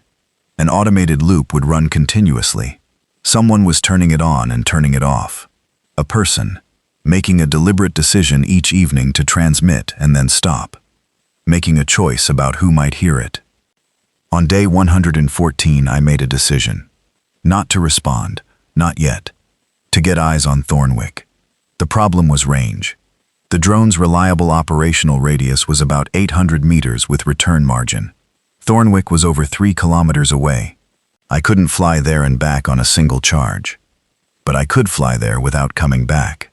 I'd been thinking about this for a while. Using the drone in a one-way reconnaissance role, landing it somewhere on a structure, and retrieving it later by boat if the information justified it. The risk was losing the drone, which would be a serious setback. The benefit was intelligence. I flew on a calm morning. I took the drone to altitude first, high enough to see the general area, and I oriented it northeast. The Thornwick complex appeared on the camera at about 2 kilometers, a small smear of structure against the gray water. I brought it down to low altitude to reduce visibility, and flew it slowly toward Thornwick, watching battery percentage. At 45% battery, I was close enough to see the structure properly. The main Thornwick platform was larger than I'd expected. Larger than Meridian 6's main deck, though more compact in vertical profile. It had been operational more recently than Meridian 6. I could see that from the condition of the paintwork, the general maintenance state. One satellite wellhead to the southwest connected by a covered walkway bridge. Another walkway to the northeast that ended about halfway. The far platform wasn't there, or had been removed. I could see one of the satellite walkway platforms had been modified. There was something on its roof that looked like a solar installation, and there was a wire running from the main platform along the walkway and up to the roof. Someone had rigged power between the 2 structures. I saw no people from the drone. The decks appeared clear. No smoke. No movement. Whatever was being transmitted from here was coming from somewhere inside, not from the open deck. I needed to land the drone and preserve battery for the camera, so I set it down on a flat section of grating on the main Thornwick deck, in a corner where it would be out of obvious sight lines. Battery was at 22%. I switched the camera to record mode and left it running. Then I sat in my site office and waited. I watched the recording file size grow on the tablet as the drone camera recorded the empty deck of Thornwick. 3 hours later, I checked again. Nothing had changed on the recording counter that I could see from the file size. And then at 4 hours, the file size spiked. I watched the footage that evening. At around the 3-hour and 40-minute mark, a door opened on the main deck of Thornwick, and a man came out. He was wearing dark coveralls and a thick jacket over them. He was carrying something. Binoculars, hanging around his neck. He walked to the edge of the main deck railing and stood there looking east, in the general direction of the coast, for about 5 minutes. Then he turned and looked northwest. Then he went back inside. He moved like a healthy person, not frantic, not like he was searching for something urgent, just like a man going outside to look at the sea. Something he did every day, maybe. He was alone, or appeared to be. I watched the rest of the footage, another 40 minutes before the battery went to critical and the drone shut down, and no one else came out. One person on Thornwick, alive, organized enough to have a solar setup and a transmitter, running the signal on a schedule that suggested intention and caution simultaneously. I made notes. I went to sleep. I lay in the dark listening to the structure, and I thought about the fact that there was another person out here, 3 kilometers away, who was doing more or less what I was doing. Alone, watching, transmitting a signal to find out if anyone else was there. The thing I kept thinking about was the signal, the fact that it was on a non-standard frequency. If you wanted to call for rescue from a maritime authority, you'd use the standard emergency channels. You wouldn't use this frequency. The use of this frequency specifically was a message that said, "I am not trying to be found by just anyone. I'm trying to be found by someone who is also monitoring carefully, who is also cautious, who is technical enough to be scanning across frequencies, and smart enough to notice something that isn't a standard channel." He was being careful about who found him. Same as me. I made a decision. Day 122. I'd spent a week preparing. The RIB's outboard motor had been running rough for months, and I'd been coddling it, keeping the runs short and the RPMs moderate. 3 kilometers to Thornwick and 3 kilometers back was a round trip in open water that I couldn't be careless about. I cleaned the spark plugs. I had spares in the tool store, standard small engine maintenance stuff, and checked the fuel mixture and bled the fuel line, and took the engine apart as much as I knew how to, and put it back together again. It ran better. Not perfectly, but better. I also built something I'd been meaning to build for a while, a deadman switch for the transmission system on the rig. The theory was simple. If I left Meridian 6 and didn't come back, there should be some way for that fact to matter beyond just the rig sitting there indefinitely. I rigged the APIRB, the emergency beacon I'd recovered from MS4, to a timer mechanism using parts from a broken appliance timer I found in the galley. Set it so that if I didn't manually reset the timer every 48 hours, the APIRB would activate. If I was gone for more than 2 days without resetting, the beacon would start broadcasting my rig's location to whatever maritime rescue infrastructure still existed. This was logic I could stand behind. If I was dead or incapacitated, the signal would bring someone to the rig eventually, and they'd find everything I'd built, and the SSCM room documents, and Robert's note, and the tablet with the video. That was worth something. If I was alive and had decided not to come back for other reasons, I could manage the timer. The information wouldn't be wasted either way. I wore my immersion suit. I took the drone controller, though I'd need the drone itself to fly it, and I'd left it on Thornwick. I took the handheld VHF radio. I took my inspection notebook. I took the bolt cutters. I took the wrench. I did not take anything that would tell this man, immediately, that I'd been on Meridian 6. Not yet. Not until I knew who he was. I lowered the RIB in the early morning, 4:30, dark, which I'd chosen deliberately because the morning of a calm day with the North Sea at low chop was the best window for a run north, and because the darkness gave me cover for the departure. I ran the outboard at low throttle, minimal noise, heading northeast. The crossing took 40 minutes. Thornwick resolved from a vague shape in the pre-dawn dark into a specific structure as I got closer. I came in from the south side, which the drone footage had shown was less visible from the windows of the living quarters, and I found a work platform below the main deck that was accessible at water level. I tied the RIB's bowline to the ladder rung and climbed up. Standing on the work platform of Thornwick felt strange. After 4 months of Meridian 6, any other structure felt wrong. The steel was different underfoot, older, slightly different deck plate spacing, a different pitch to the way it flexed in the swell. The handrails were a slightly different height. The smell was similar, salt, rust, old oil, but with something else underneath that I couldn't immediately identify. I went up. The main deck was empty in the pre-dawn gray. I moved carefully, staying low, keeping to the wall of the main equipment module. The solar installation I'd seen on the satellite walkway was visible from here. A solid professional setup, 4 large panels, well-angled, well-mounted. Better than what I'd built. Whoever this person was, they'd had more resources or more preparation. I found my drone. It was where I'd left it in the corner of grating, battery flat, camera still in record position. I picked it up, tucked it under my arm. I sat down on the deck with my back against the equipment module wall, and I waited for the light to improve and for my heart rate to settle. 20 minutes later, the door opened and the man came out. He was about 5'10", stocky build, somewhere in his 40s from the gray at his temples. He was wearing the same dark coveralls from the drone footage. He had something in his right hand that wasn't the binoculars this time. It was long and dark, and it took me a second to recognize it as a boat hook, the kind with the aluminium pole and the steel hook at the end. He was holding it loose, not like a weapon, more like a walking stick or an afterthought. He walked to the deck edge railing and looked east, and I said, not loudly, but clearly, "Morning." He moved fast, faster than I expected for his build. He spun and had the boat hook raised in a two-handed grip in the time it took me to get my hands up, open, showing empty palms.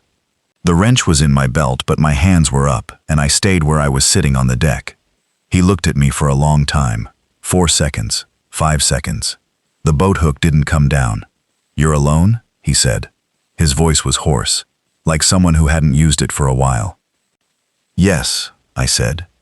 "How long you been on this deck?" "About 20 minutes. "You come from the coast?" "No," I said. "I've been on Meridian 6, about 4 months." Something shifted in his face. The boat hook lowered, not all the way down, but to about chest height. He was working through the calculation the same way I'd been working through things for 4 months. Who is this person? What do they want? What's the risk? "You're the one who cleaned out MS4, he said. "Yes." He nodded slowly. Not an approving nod, just a processing nod. I'd seen the bolt pattern where my solar panels used to be. "Your panels?" "I installed them," he said, "as a backup system. 6 months before." He let the boat hook all the way down. "My name's Galen." "Owen?" I said. He looked at me for another beat. "You want coffee?" His name was Galen Marsh.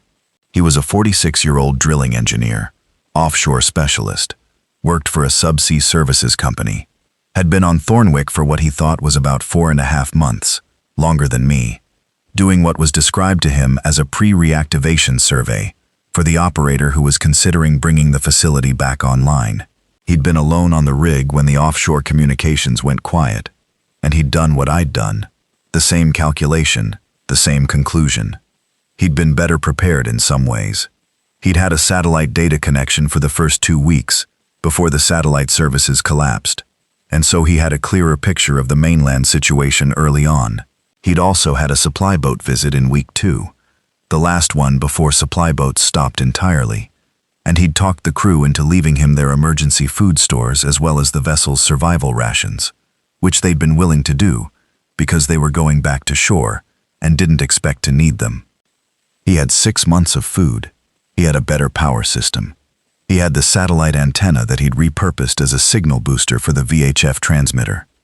He had not, however, found a water maker or a drone, and he was deeply isolated and had been going quietly insane with no one to talk to for 4 months, which he acknowledged in the same flat, pragmatic way that a structural engineer might acknowledge a deficiency in a load path.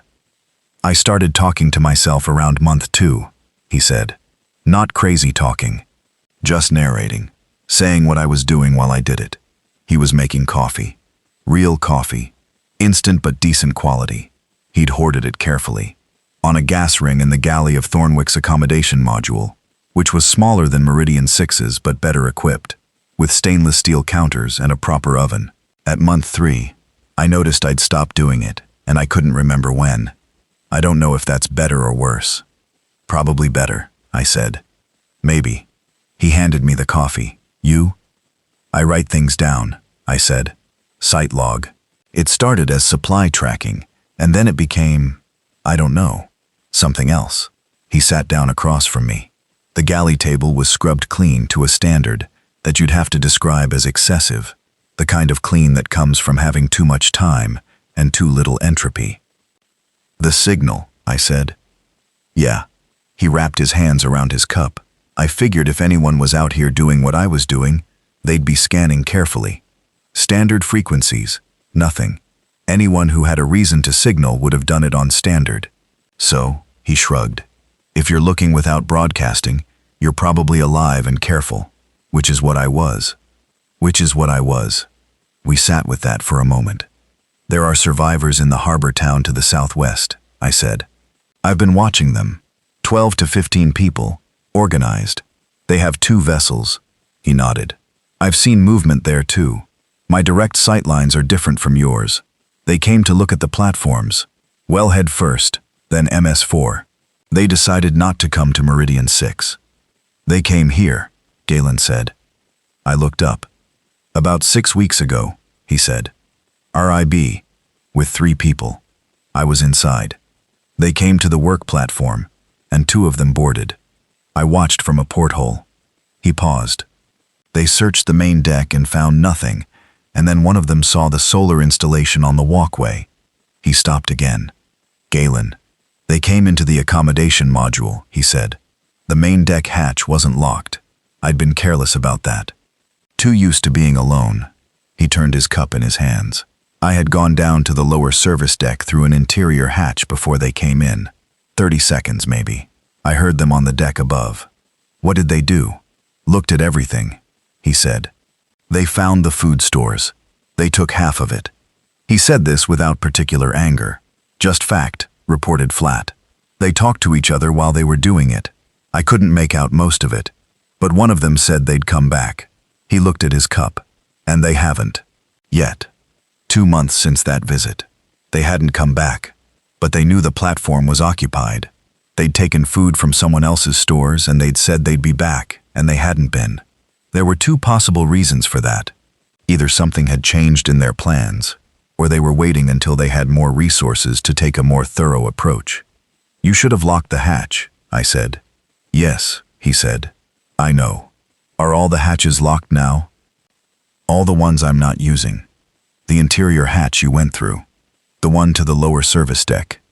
Is that the only way out you have if they come back through the main hatch? He thought about it. There's also the crane access on the east side, but it's a 60-foot drop to the water. I have rope. He looked at me. You brought rope? I brought equipment. I set down my coffee. How attached are you to this platform? He didn't answer right away. He looked around the galley with the expression of a man taking inventory of things that had become familiar over months of necessity. And I recognized the look, because I'd made it in my own galley on my own rig. Not sentimentality, more like assessment. What would I lose? I built this, he said finally. The power system, the food management, the transmitter, all of it. So did I said, and mine is bigger. It took me 3 trips in the RIB to move what needed to be moved from Thornwick to Meridian 6. The most important things, the transmitter, the antenna components, the remainder of his food stores. The personal gear was less critical, but I took it anyway, because he'd built the kind of equipment modifications to his personal kit that were worth having. A hand-powered generator, a shortwave radio receiver that could reach frequencies well beyond what my VHF could monitor, a set of marine charts that he'd printed from the satellite connection in the first 2 weeks and annotated by hand. The charts were the most valuable thing, in some ways. Annotated charts of the surrounding sea shelf, with Galen's observations of vessel movements over 4 months, noting the routes and patterns of the survivor group's boats, the locations of other structures he could see from his position, the current patterns he'd observed from debris movement. We moved him on day 125. I showed him the rig thoroughly on his first evening. The systems, the food stores, the fishing setup, the sealed hatches, the SSTM room. I showed him Robert's note. I showed him the tablet and the video. He watched the video in silence. He read the documents. He sat with the tablet for about 30 minutes, going through the PDFs while I made dinner. When he came to the galley table, he sat down and ate half his dinner before saying anything. Then he said, "The offshore refugee list." Yes, Thornwick is on it. I looked up. I didn't see it. Last page of the supporting documents, Appendix C. List is in alphabetical order. T, for Thornwick, after a couple of others. I thought about what that meant. So both of us ended up on assets that someone identified as survivable. Both of us ended up here by routine work trips, Galen said. The same work that would have put us on those platforms for a risk assessment, if things had gone differently. You think that's coincidence? He ate some more. I think that whoever made the list made it from the same data that offshore operators use to schedule structural surveys and pre-reactivation assessments. We were sent here for the same reasons the list was made. The logic is the same logic. I thought about that. The most boring professionals in the North Sea, sent to the most survivable locations by the same industry logic that identified those locations as survivable. Not coincidence, not conspiracy, just the same calculation performed twice, by different people, for different reasons, arriving at the same answer. The people in the harbor, Galen said. You think they have the list? They have a vessel and organization and motivation, I said. I don't know what information they have. If they have the list, and they know both of our platforms are on it, then they know both platforms are worth finding. We looked at each other across the dinner table. If they come to Meridian 6, Galen said, and they find 2 people instead of 0, what does that change? The math, I said. 2 is harder to deal with than 0, which is itself harder than 1. I mean from their perspective. If they're organized, if they're decent people, we don't know if they're decent. No, he said, we don't. He finished his dinner. How do you feel about finding out? We spent 2 weeks before making that decision. 2 weeks in which the dynamic on the rig changed in ways I hadn't fully anticipated, because the change from alone to 2 is not additive. It's not like having twice the resources or twice the capability. It's more structural than that. The presence of another person reorganizes everything. The routines, the space, the thinking. Galen started sleeping in the berth at the far end of the accommodation module, which left 4 berths between us, which felt like a deliberate mutual buffer zone that neither of us discussed, but both of us maintained. We divided the work not by agreement, but by observation. Galen took over the power management. He was better at electrical systems than I was, and he made improvements to the solar setup within 3 days of arriving that increased our daily generation significantly. I kept the fishing and food management, partly because I'd developed a feel for the tidal patterns around Meridian 6 that took time to acquire, and partly because I was better at it. We both did maintenance and monitoring. The drone. I taught him to fly it. He was worse at it initially, and then better within a week, because he had the engineer's spatial intuition for the way a piece of equipment extends its operator's capabilities. On day 12 after his arrival, he took the drone on an unannounced reconnaissance run while I was fishing, and when I came up from the work platform, he was in the site office, looking at the tablet screen, with an expression I hadn't seen on him before. The harbor town, he said. I put down the fish. The survivor group, he said. I think there are more of them than we thought. I looked at the screen. He'd managed to fly the drone closer to the harbor than I'd been willing to, lower and slower, using the sea conditions for cover. The drone footage showed the dock clearly. The 2 vessels were still there, but now there was a third one, a proper motor yacht. The kind of thing worth a lot of money in the old world. On the dock there were people moving, and this time I could count them properly. 15 on the dock, more visible through the windows of what was clearly a converted dock building. Lights on inside. Someone had power. Someone was using that building as a base. More than 15 people. Maybe 25, 30. They've grown, I said. Or consolidated, Galen said. Brought other groups in. I looked at the footage more carefully. The organized movement.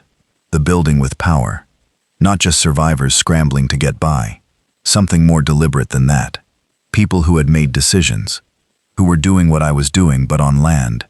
Building something sustainable. They're going to keep searching offshore, I said. Yes, and we have 2 options. Galen sat back. We have 2 options, he agreed. The first option, perfect concealment. Further reduce any sign of habitation, continue to avoid contact, hope that the group's resources and fuel supply didn't allow extensive offshore searches indefinitely. The second option, controlled contact. Find a way to make contact on terms that gave us some influence over the situation, rather than being found on someone else's terms. Neither option was safe. The first one had a shelf life, A well-organized group with vessels and growing numbers would eventually systematic the offshore platforms properly, and when they found us hiding, the dynamic would be very different than if we'd introduced ourselves. The second option required trusting people we didn't know, which was a kind of risk I'd been specifically avoiding for 4 months. Robert's note said, "Don't go back," I said. Robert didn't know about organized survivors with motor yachts, Galen said. I looked at the harbor footage again. The way the dock crew moved. Not desperate, not frantic. Organized, purposeful. People who had decided to build something rather than just survive. "We could signal," Galen said. "On the standard emergency channel. Just a single transmission. Let them know someone is out here. See what they do. And if they come out here with intent to take the rig, 2 of us, 1 sealed rig," Galen said, "and they'd have to tie up at our boat landing to get aboard. 1 at a time, which means we have a conversation before anything else happens." I sat with this. The thing about the structural engineering of survival is that there is always a load you can't account for in advance. You build for the loads you know, and you build in a margin for the ones you don't, and then something comes along that your margin wasn't designed for. The question isn't whether to prepare for it. The question is whether you're in a position where resisting change is more dangerous than accepting it. I'd been thinking about that for 2 weeks. The 2-person dynamic of Galen and me on Meridian 6 was functional, sustainable even. We could probably live out here, the 2 of us, for years, if we continued to improve the systems. The fish weren't going away. The water maker was indefinitely reliable. The solar power gave us margin. But I also thought about the harbor dock footage. 25, 30 people. Children among them, maybe. I'd seen 2 figures that could have been children. It was hard to tell. People who had found each other in the worst conditions and were trying to build something. They needed resources. They needed people with skills. They needed to know that offshore platforms existed and what was in them. We needed people. Not for survival, not immediately, but for whatever came after survival. Because survival wasn't the end of the story. Survival was just the maintenance of the structure while you figured out what the structure was supposed to do. "All right," I said. Galen picked up the handheld VHF. "Standard emergency channel?" "Standard emergency channel." He keyed the transmit button. He looked at me once. I nodded. Any vessel," he said, and his voice was calm, and his voice was certain. "This is Meridian 6, offshore production platform, 12 nautical miles north-northeast of your position. We have 2 survivors, secure location, significant food and water resources, structural engineering, and drilling engineering capability. We can receive visitors on our terms. If you are organized and non-hostile, transmit acknowledgement on this channel. Over." He released the key. The radio was quiet for a while. Wind noise in the speaker, the creak of the platform. Then, "Meridian 6, this is," static, a pause, the sound of someone adjusting something. "This is Hartwell Group. We copy your transmission. We have been searching offshore structures for 3 weeks. Another pause. "You said on your terms.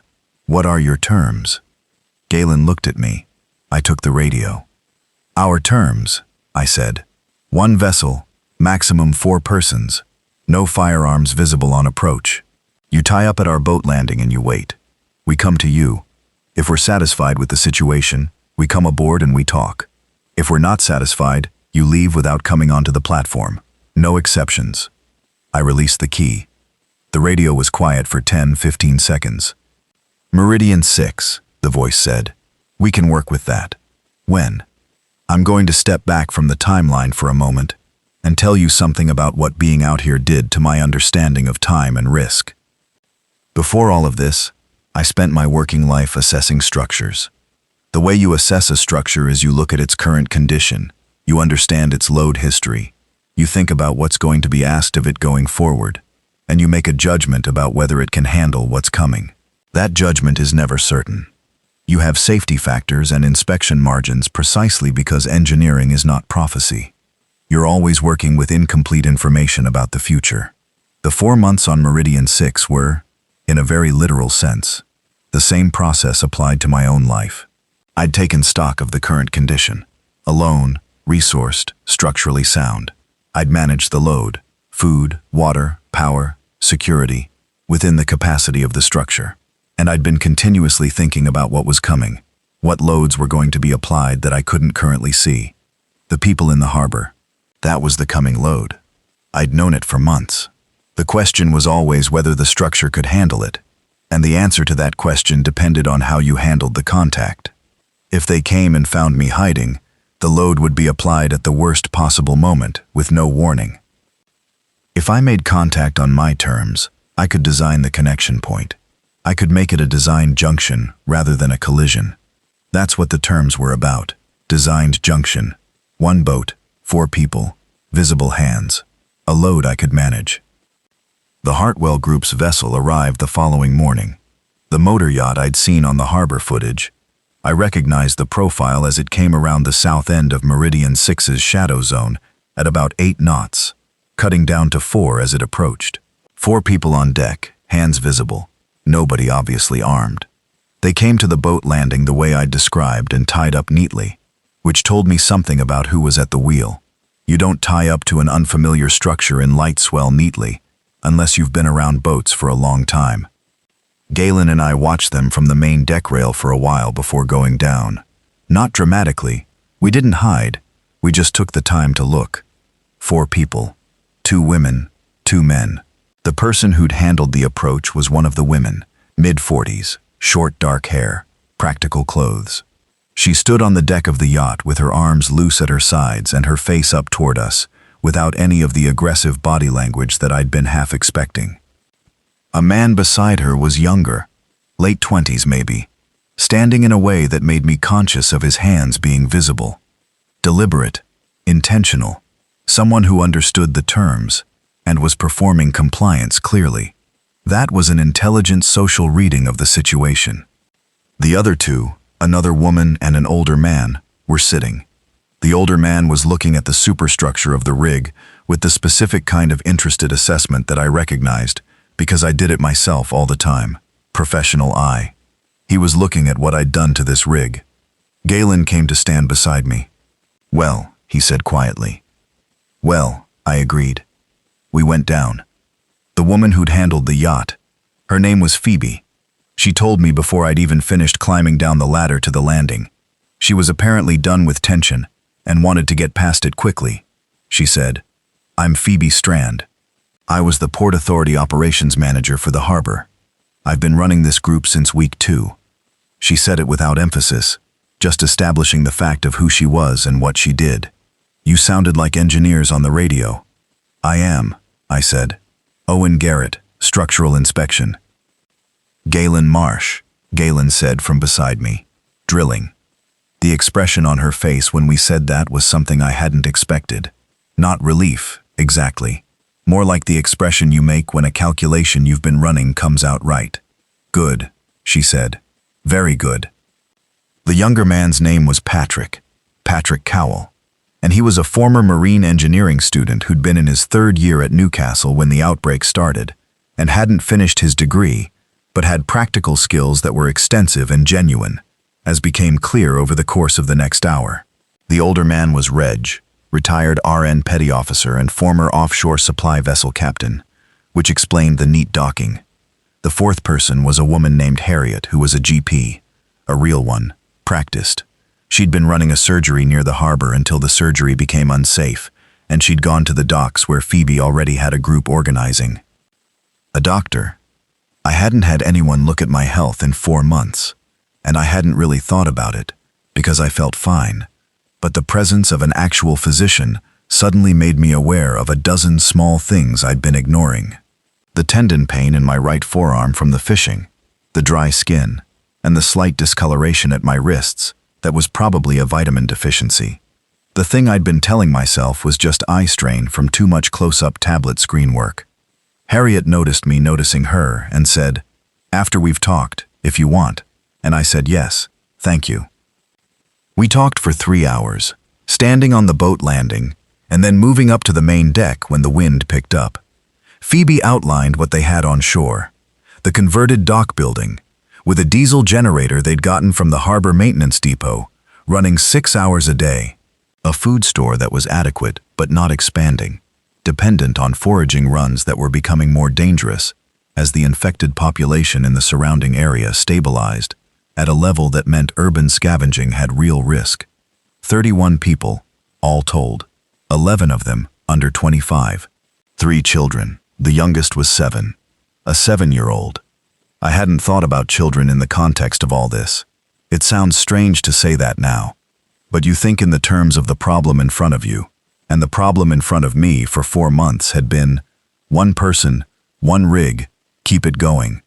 Children were not part of my problem set. They were part of the real problem, obviously. The real problem wasn't one engineer surviving on a rig. The real problem was what kind of world was going to exist in a year, in 5 years, in the time it would take a 7-year-old to become 17. I sat on the main deck of my fortress with these 4 people, and I thought about that for a while as Phoebe talked about their situation, and I thought about it in the only way I know how, which is structurally. What does this building need to become?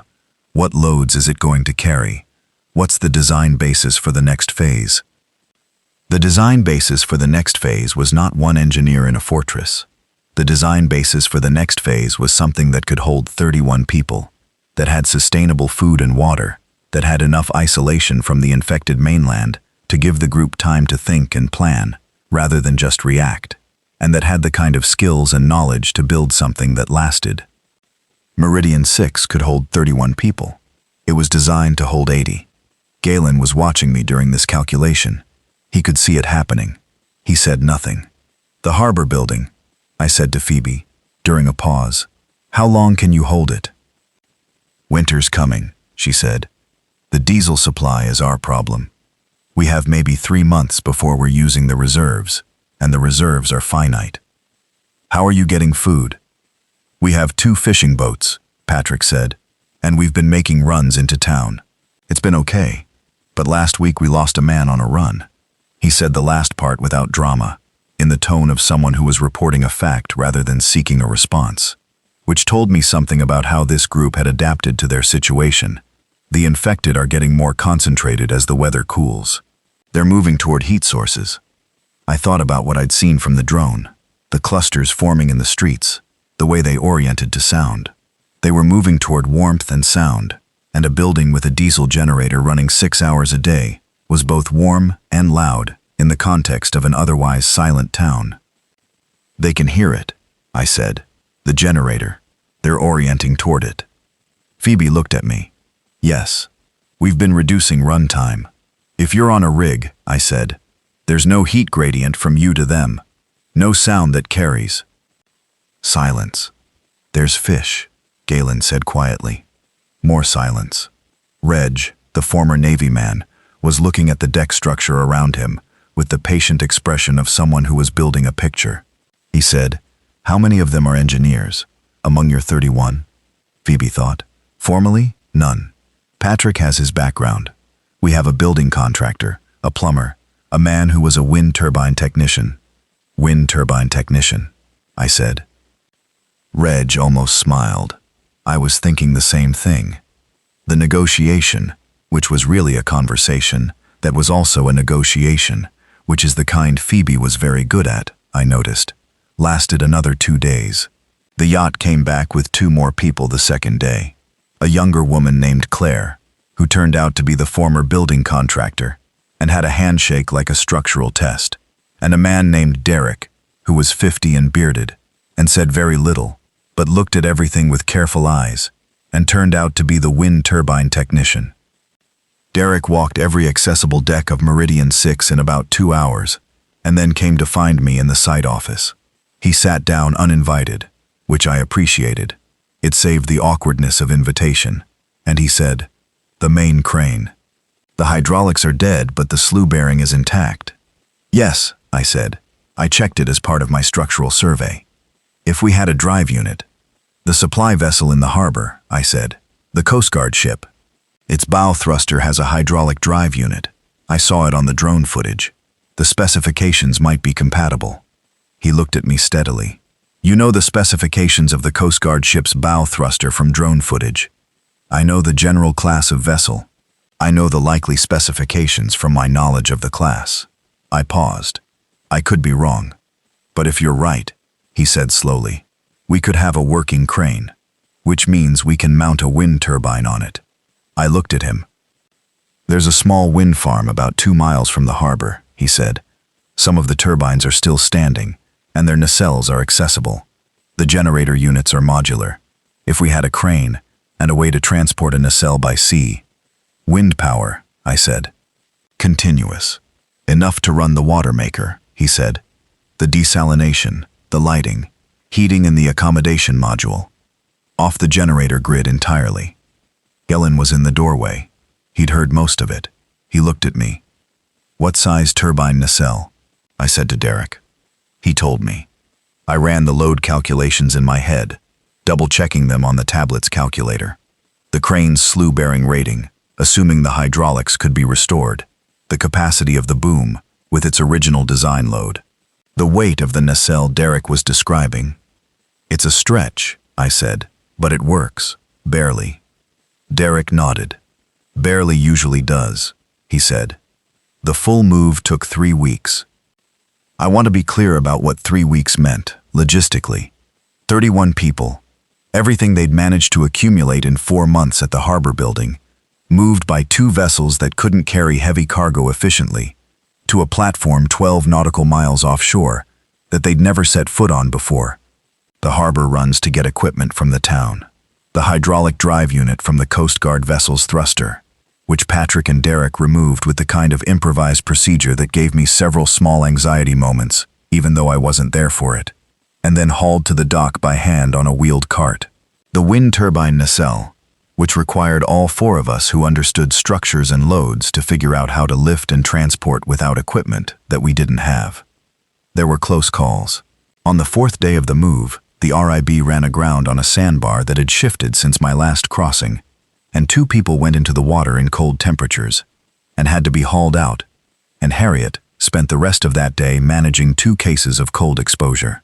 Nobody died. The trawler's engine threw a bearing on day 8, and Patrick and Reg spent 36 hours fixing it, in shifts, with parts scavenged from the harbor maintenance depot, on what turned out to be one of the most dangerous shoreside runs of the whole operation, because by then, the infected concentration near the harbor had become significant enough that the 4-person shore team needed to use distraction techniques, throwing things to draw the infected away from the route, and the techniques worked but barely. I wasn't on the shore runs. I told myself this was because I was needed on the rig to manage the people already here and the systems that were keeping them alive. This was true. It was also true that 4 months on an offshore rig had made the mainland feel like a foreign country, where things moved in ways I'd stopped trusting. I looked at the shore through binoculars and through the drone camera, and I managed Meridian 6, and I let the people who'd been living among the infected manage that world. The children arrived on day 11. 3 of them, a girl of 7 named Emma, a boy of about 10 called Tom, and a teenager of about 15 who went by the name Jay, and who said almost nothing for the first 3 days but observed everything with the watchful economy of movement of someone who had learned that being noticed had costs. Emma liked the fish drying on the south roof. She stood looking at them with her hands behind her back like someone in a museum and asked me, with the kind of directness only 7-year-olds manage, what they smelled like. Ocean and effort, I said. She thought about this. That's a weird smell, she said. Yes, I said. She didn't say anything else and wandered away to investigate something else, and I stood on the accommodation roof in the cold sea air, watching a 7-year-old on my rig, and felt something that I don't have a precise engineering term for. It wasn't sentimentality, and it wasn't hope, exactly, and it wasn't the satisfaction of a system working as designed. It was something more like the recalibration of what the system was for, not just surviving, not just systems. This hit 31 people and 3 children and a doctor and a wind turbine technician, and a woman who had been a Port Authority operations manager and who was, as far as I could tell, the reason 28 of those people were still alive. The rig hummed with people in a way it hadn't hummed in years, maybe ever, with the particular ambient noise of human occupation that you only notice when it's been absent for months. Voices, footsteps on deck plates at odd hours, the sound of Patrick swearing at a hydraulic fitting in the crane mechanism at 2 in the afternoon on day 17. The smell of proper cooking. Harriet had brought spices, actual spices, in a tin that was now the most valuable non-structural object on the rig, as far as I was concerned. Derek and Galen and I got the crane's hydraulics operational on day 19. The drive unit fit. It was close. 2 of the bolt patterns needed custom brackets that we machined from flat steel bar using the rig's old metalworking vise and files, which took 6 hours and produced brackets that I would not describe as precision engineering, but which held under test load without complaint. The turbine nacelle came on day 22, on the last calm day before a forecast blow, brought out on the trawler in a lifting cradle made from the rig's heavy chain and the climbing rope. And the lift. I don't want to dramatize this because it worked. It worked exactly as calculated, with the margins I'd identified and no more. The crane picking up the nacelle from the trawler's deck and swinging it up to the modified mounting on the crane boom that Derek had designed over 4 days of careful sketching on paper from the accommodation module's bookshelf. The lift took 45 minutes. The whole rig was quiet for those 45 minutes, in the way that structures go quiet before something happens that might change them. The nacelle landed on its mount. Derek bolted it down with hands that I noticed were completely steady. The first power from the wind turbine came that evening, as the wind built ahead of the approaching front. We were inside by then, the blow starting to pick up from the north, and the tablet showed the charging controller registering input, and Galen said quietly, "There it is." And Reg laughed, and Emma asked what was happening, and Patrick said something technical that she immediately lost interest in. The generator went off that night. For the first time in 4 months, the rig ran on something other than diesel. The diesel we kept. The diesel went into the reserves. Emergency heating for the winter, backup for the water maker if the turbine had downtime, fuel for the vessels. Months of reserve, carefully managed, planned for. The winter came in with the seriousness that the North Sea applies to everything, without drama, without warning, just with a steady increase in the weight of everything. The wind, the cold, the seas. The accommodation module was designed for crew use, and it was insulated well enough, with the turbine now running the heating system, to be manageable. We crowded in. 31 people in 12 berths and a mess room was not comfortable. We improvised berths from cushions and hammocks and cargo netting, and people rotated through the better sleeping arrangements, and nobody, or almost nobody, complained about this. Because winter outside was a thing we could all see through the windows, and it made indoors feel generous regardless of the density. The infected stayed on the coast. I continued to fly drone surveys on the good weather days between storms. The harbor town was still populated by the same clusters I'd been watching for months. Smaller now, I thought, but hard to confirm. Winter was reducing their numbers, not ours. I kept the log. The log changed again. It had started as supply tracking, become personal record keeping, and now it was something more like community infrastructure documentation. Who was here? What skills they had? What systems we ran, what needed maintenance, what we'd built and how. Something that could be read by someone who came later and needed to understand what we'd done. I was writing it in the site office on a January evening, the wind doing its particular winter bellow outside, the turbine singing in it. Derek had tuned the blade pitch and the sound had changed from a mechanical whir to something more tonal, almost musical in the right conditions, and Emma came in. She'd established a habit of sitting in the corner of the site office in the late afternoon with a book from the accommodation module's small library shelf. She never asked permission. She just came in and sat in the corner and read. And I'd learned not to acknowledge her arrival because any acknowledgement interrupted the ritual. I let her settle. After a while she said, "Owen." "Yes," I said without looking up. "What's going to happen?" I kept writing for a moment. The question of what is going to happen is the one I'd been calculating for 7 months, and I had no certain answer to, and no desire to give a false one to a 7-year-old. "We're going to stay here for the winter," I said. And in the spring, we're going to see what the coast looks like. And we're going to make a plan from there. What kind of plan? A practical one, I said. She was quiet for a moment. My dad had plans, she said. For everything. He always had a plan. I didn't ask what had happened to her dad. I could tell from the tense she'd used. Plans are good, I said. He said the plans weren't the important thing, she said.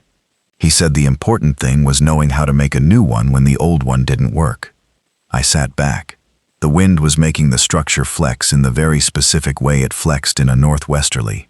A deep harmonic in the column walls, almost below hearing. Your dad was smart, I said. Yes, Emma said, and went back to her book. The weirdest thing that happened to me on Meridian 6. Weirder than Robert's documents. Weirder than the tapping pallet at 4 in the morning.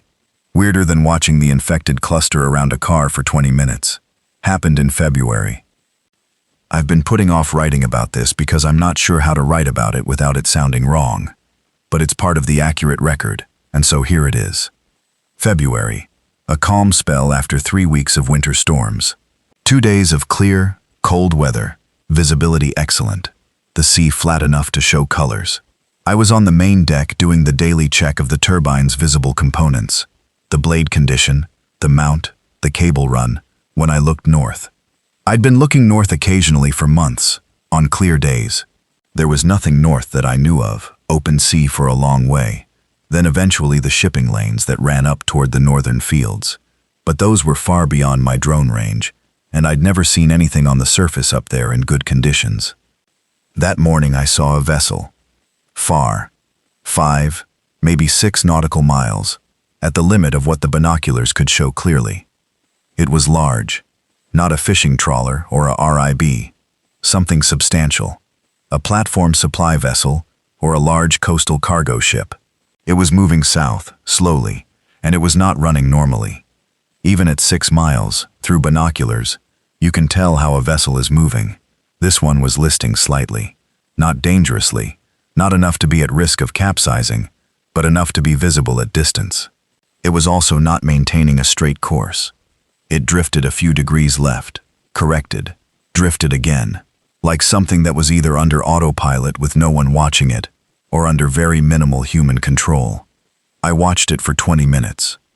It passed about 4 miles north of Meridian 6, continuing south. I tracked it until it was out of binocular range. I told Galen. Galen brought the marine charts and we tracked the approximate course southward, and we concluded it would reach the coastal waters of the harbor town area within 4 or 5 hours, if it maintained the same general heading. Infected? Galen said. It was the obvious question. A drifting ship with minimal control, potentially full of people who had turned, moving toward the coast. Or just drifting, I said. Nobody alive, nobody dead, just mechanically, going south. We should warn the group on shore. I'd left shore communication to Phoebe, who had established a daily radio check schedule with a small team she'd kept back at the harbor building. She wasn't ready to fully abandon the shore base, which was strategic thinking I agreed with. I found her in the mess room and told her what I'd seen, and she was on the radio within 2 minutes. The harbor team confirmed, 2 hours later, that a vessel had appeared on the horizon to their north and was moving toward the coastal approaches. What happened then was something I didn't witness directly, only heard about afterward. The harbor team, 4 people who had stayed on shore, made the decision to take the small fishing boat out to investigate. Not to board, just to get close enough to see. What they reported back was this. A coastal cargo freighter, maybe 2,000 tons, name on the hull unreadable from their angle. Moving south at maybe 3 knots. No lights on, no response to radio hail. But, and this was the part that stayed with me, visible figures on the deck. Standing figures, a lot of them, packed against the forward rail, facing south and moving. Not moving with purpose, moving the way the infected moved, random, aimless, pressing against the rail in large numbers. The sound of the engine, the freighter was under some kind of mechanical power, autopilot or stuck throttle, was drawing them forward, to the bow, the way the sound on a street drew them. They were below deck, and they were following the sound of the engine to the front of the ship. The freighter grounded itself on a sandbar 2 miles south of the harbor, about 3 hours later, at low tide. The grinding noise of the grounding was audible from the shore team's position, they reported, and the figures on the deck became more agitated when the engine noise changed and the motion stopped. It stayed there. The freighter, grounded, tilted slightly to port, one end dug into the sandbar. The infected on the deck stayed on the deck. They couldn't get off without going into the water, and whatever they had retained of motor function apparently didn't include swimming. We had a ship full of infected, grounded on a sandbar 2 miles south of the harbor. It was going to sit there indefinitely, visible from the shore, a specific kind of reminder that the world they'd left behind was still out there. I flew the drone over it the next clear morning, from Meridian 6's deck. The range was at the very edge of what I could manage, and the footage was from altitude. I wasn't going to fly low over that ship. From altitude, the deck was covered in figures. I couldn't count them accurately. Dozens, maybe 100, moving in the same random way the shore teams had described. The grounded ship became part of the regular picture for the next 2 months. The harbor team could see it from their building, which had complex effects on morale that Phoebe managed with the particular straightforwardness that was her most remarkable quality. She told everyone what it was, why it was there, why it wasn't going anywhere, and what they were going to do about it. Nothing, for now. Monitor, observe, don't approach. In April, during a high spring tide and a significant southerly swell, the freighter refloated itself. Just like that, the combination of tide and wave action lifted it free of the sandbar, and it drifted eastward for half a day, and then grounded again on a rocky headland further south, harder this time, and the hull breach that caused was enough that it took on water and settled in the shallows. Permanent this time. Those figures were still on the deck when it settled. Some of them had fallen off in the refloating and the subsequent grounding. Some of them hadn't. I didn't fly the drone over the final resting site. I'd seen enough. Spring. The word feels strange to apply to the North Sea, which doesn't do spring the way land does. But the days got longer.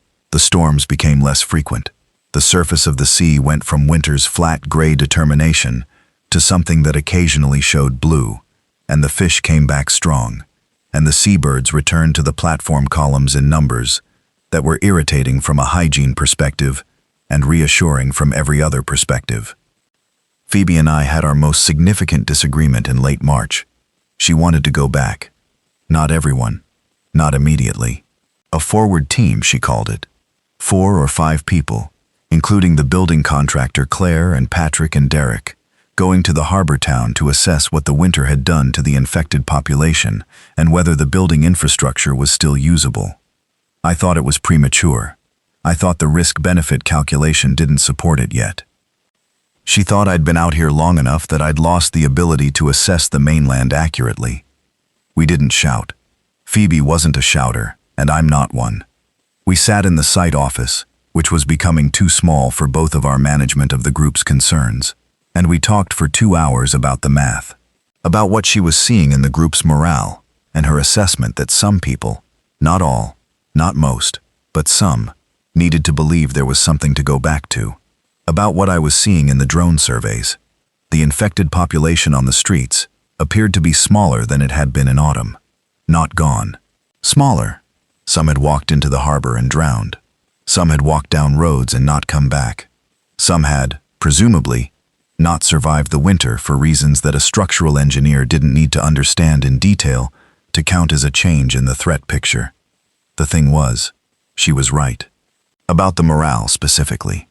I'd been watching people on the rig for 4 months, and I knew the difference between people who were surviving and people who were living, and the gap was widening for some of them in a way that I could see and didn't know how to address because it was outside my engineering framework. Harriet had talked to me about it twice, the second time in the tone of someone who wanted me to understand something I was resisting understanding. The rig was a brilliant survival structure. It was a lousy long-term human habitat, and not just because of the physical limitations. It was too isolated, too complete. When you're completely safe, safe becomes the thing you can't stop thinking about, and you stop being alive and start just maintaining the conditions for being alive. I thought about Robert's note. Don't go back. I thought about what Robert knew and what he didn't know. Robert had known that the mainland was dangerous and the offshore structures were safe. Robert hadn't known about 31 people building something on a dock in a harbor town. Robert hadn't known about Emma with her father's philosophy of plans. Robert had made a reasonable call with the information he had. 2 people, I said to Phoebe, Patrick and Claire, armed with as much noise control discipline as we can give them, which isn't much, in and out in 4 hours, to assess the immediate harbor area only, not the town. Phoebe looked at me. A structural assessment, I said, same as I'd do on a platform. You go in, you look, you don't touch anything you don't need to touch, you come back and report what you saw. She said, and if what they see suggests it's viable. Then we talk about the next step. We don't skip steps. She agreed to that, reluctantly, but cleanly. Phoebe's disagreements were always clean. She never left ambiguity about where she stood or what she'd conceded. It was one of her most useful qualities. Patrick and Claire went in on a calm morning in early April. They took the RIB, which was the faster and more maneuverable vessel, and they were back in 3 hours. The harbor area was largely clear. The building they'd been using as a base was intact, the generator still there, and undisturbed. The infected didn't interact with machinery. That held consistent. And the immediate dock area had 1 infected visible at the far end of the harbor road, who moved away from them when they were careful about noise. The town behind the docks was a different matter. They could see movement there, and they didn't go further. But the dock zone itself was manageable. It's viable, Claire said. I nodded. So, Phoebe said, not to me, just to the air between us, confirming something she'd already known. So, I said, we plan. Here is what I know about structures. Every structure has a purpose. Not every structure fulfills it. Some are built for one thing and used for another. Some are built well for their purpose, and some aren't. Some outlast their purpose and become relics, and some are repurposed into something new that they weren't designed for but manage adequately anyway. The assessment of a structure isn't just about whether it's standing. It's about whether it's doing what it's supposed to do. Meridian 6 was decommissioned because the mineral rights dispute made it commercially unviable. That was its purpose, production. Production had stopped, so from the perspective of its original purpose, it had failed. What it became was different, a refuge, a base, a community hub for 31 people who needed somewhere safe. That wasn't in the design brief. That was what the structure turned out to be capable of when the circumstances changed. I thought about this a lot in April, as we began the planning for what we were all now calling the transition, moving some of the group back to shore while maintaining the rig as a base, rotating people, building out both the shore facility and the offshore one, the 2 locations complementing each other. The rig had water, power, food, security. The shore had space, soil, infrastructure, the ability to grow rather than just sustain. You needed both. That was what had taken me until April to fully accept. The rig alone was not enough, and the shore alone was not safe enough. The solution was the connection between them, the design junction, not the collision. Derek had already started talking about a wind turbine installation on the harbor building, using the technology he now understood from the rig installation. Harriet was thinking about a medical space in the dock building, something more functional than the cramped corner of the rig's accommodation module. Phoebe had been in contact, through the radio, with 2 other survivor groups that she'd established were operating within range, one inland, one further down the coast. And she was building a wider network the way she'd built everything else, methodically, on known information, with terms.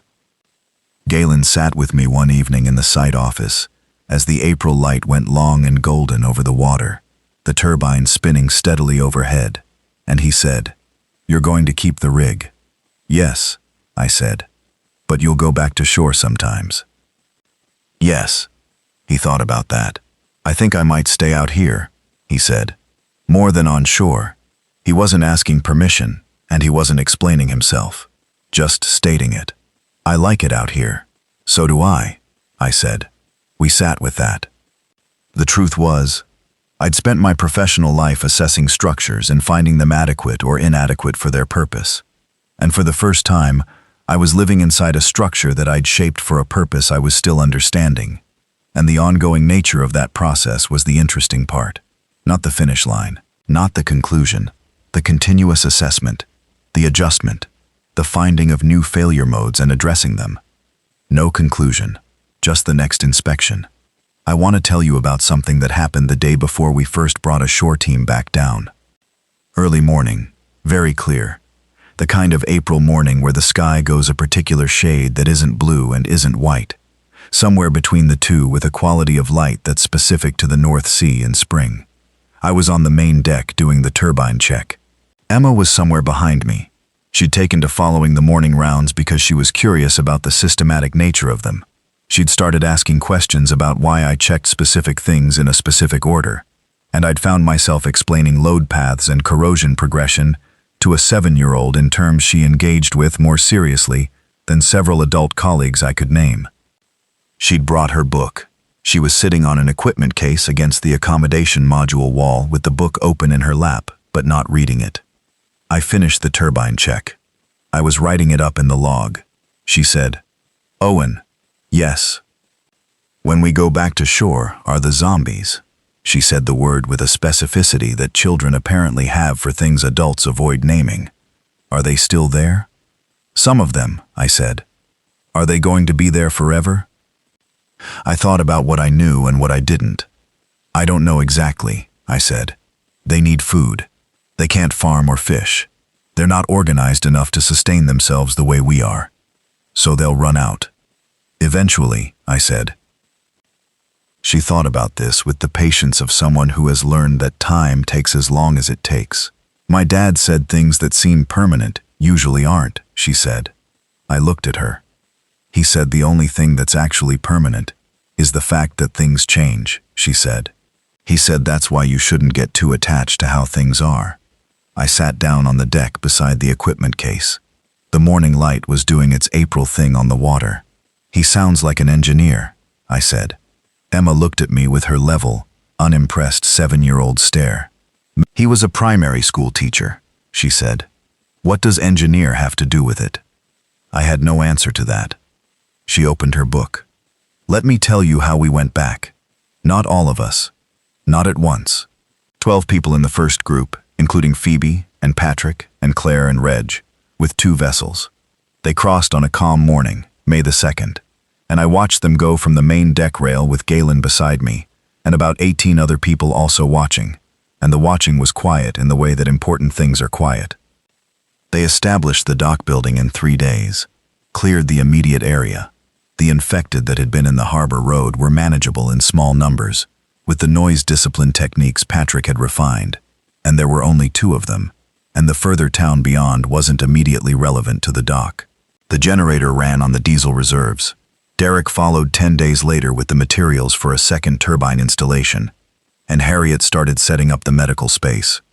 The rig and the shore were in radio contact twice a day. I flew drone surveys on the harbor area every other day, monitoring the infected population in the surrounding streets, and sent Phoebe the footage so she could make decisions with current information. The infected population was noticeably reduced from winter, confirming what we'd been seeing from offshore. The winter and the lack of prey had thinned them out, not eliminated. The town still had pockets of them, the usual clustering behavior, still orientating toward sound, but the harbor zone, the immediate waterfront, was clear. People began to rotate. Some who'd been most eager to go back went with the shore group. Some who found the rig's isolation suited them stayed. Emma stayed, which I hadn't expected. She explained this to me with the same directness she applied to everything, which was that she liked the fish, and she liked the morning rounds, and she didn't want to go back to a building that reminded her of before, and the rig didn't remind her of before, because there was no before on the rig. I didn't argue with that logic. I don't know if I had grounds to argue with it. Galen stayed. Between the 2 of us and Emma and 4 others who had settled on the rig as their preferred habitat, we ran Meridian 6 with the efficiency of a small but well-organized crew. Better than well-organized, actually. We understood every system at a level that a normal production crew wouldn't.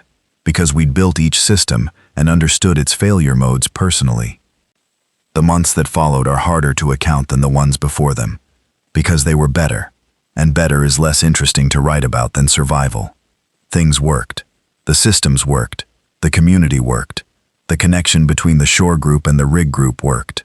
Harriet delivered a baby in August, a woman named Tracy who'd been 5 months pregnant when she arrived at the dock harbor, who'd had no idea she was 5 months pregnant at the time because she'd lost enough weight that the signs were ambiguous, who had spent the second half of her pregnancy on the rig, with Harriet monitoring obsessively and Galen redesigning the accommodation module's furniture layout to make one berth into something that was arguably a maternity ward, if you were very flexible about definitions. The baby was a boy, healthy, named Thomas after the boy already in the group who had asked with complete seriousness if the baby could be named after him, and Tracy had considered this for about 3 seconds and said yes. 2 Thomases on the rig. Reg started calling them Big Tom and Little Tom with the efficiency of a man who found naming conventions a practical matter.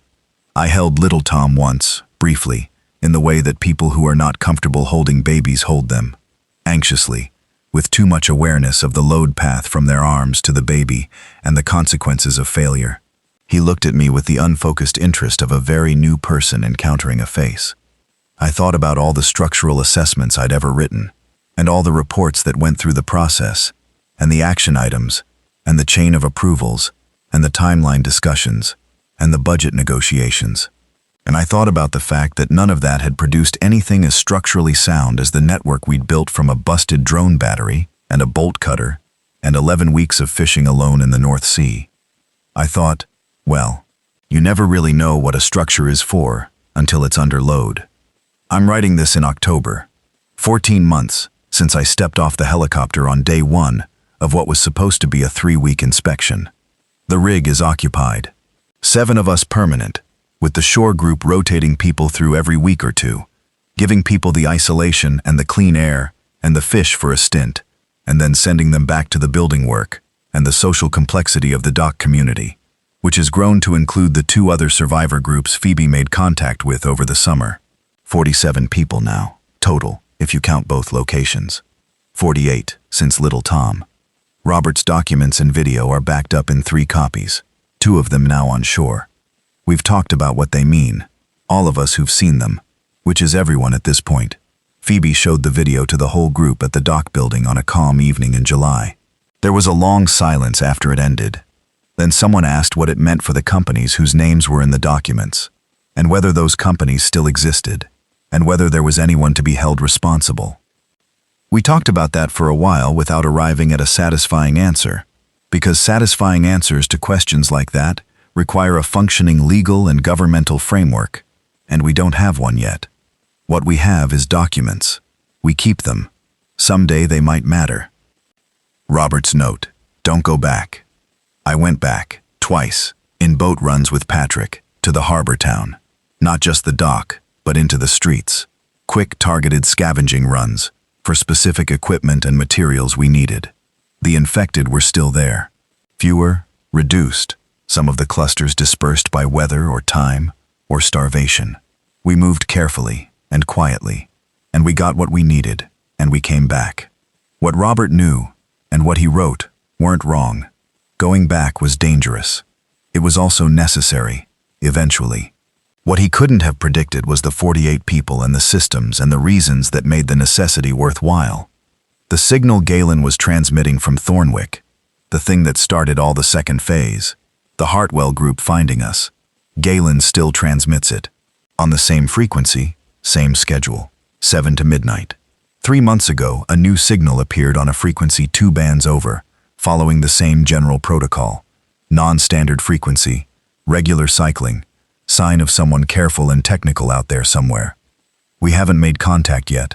We're listening. We're mapping the signal's likely origin point. We're thinking about what the terms would be. There are still people out there, careful and alone, doing the math of survival on whatever structure they've found. There is still time to find them.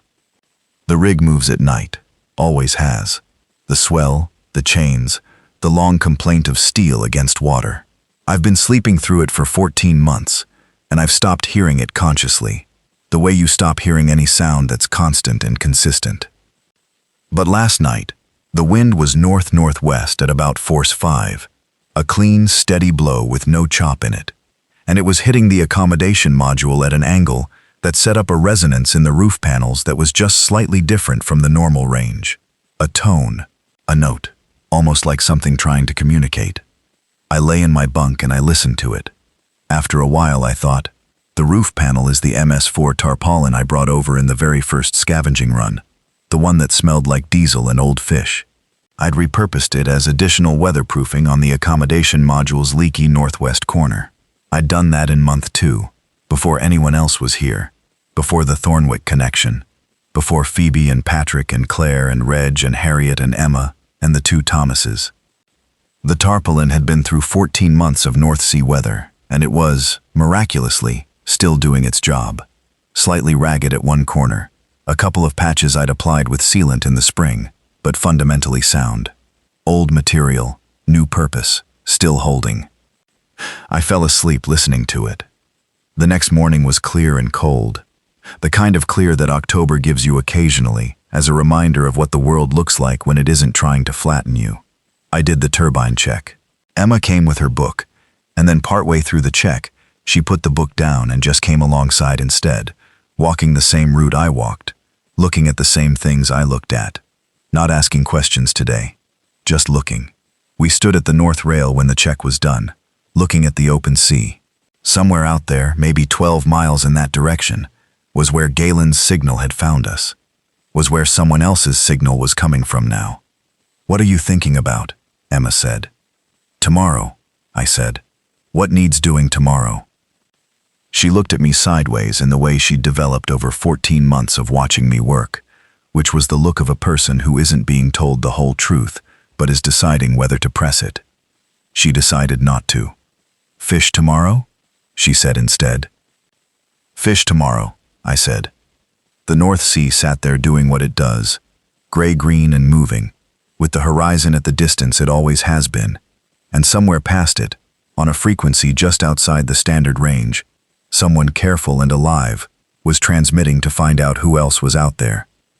The morning light came across the water in a long, flat line, the way it does when the sun is still low and the sea is calm, and Meridian 6 caught it, and held everything else too, the same way she always had, the same way she always would, for as long as the load stayed within tolerance, which, as far as I could calculate, was a very long time.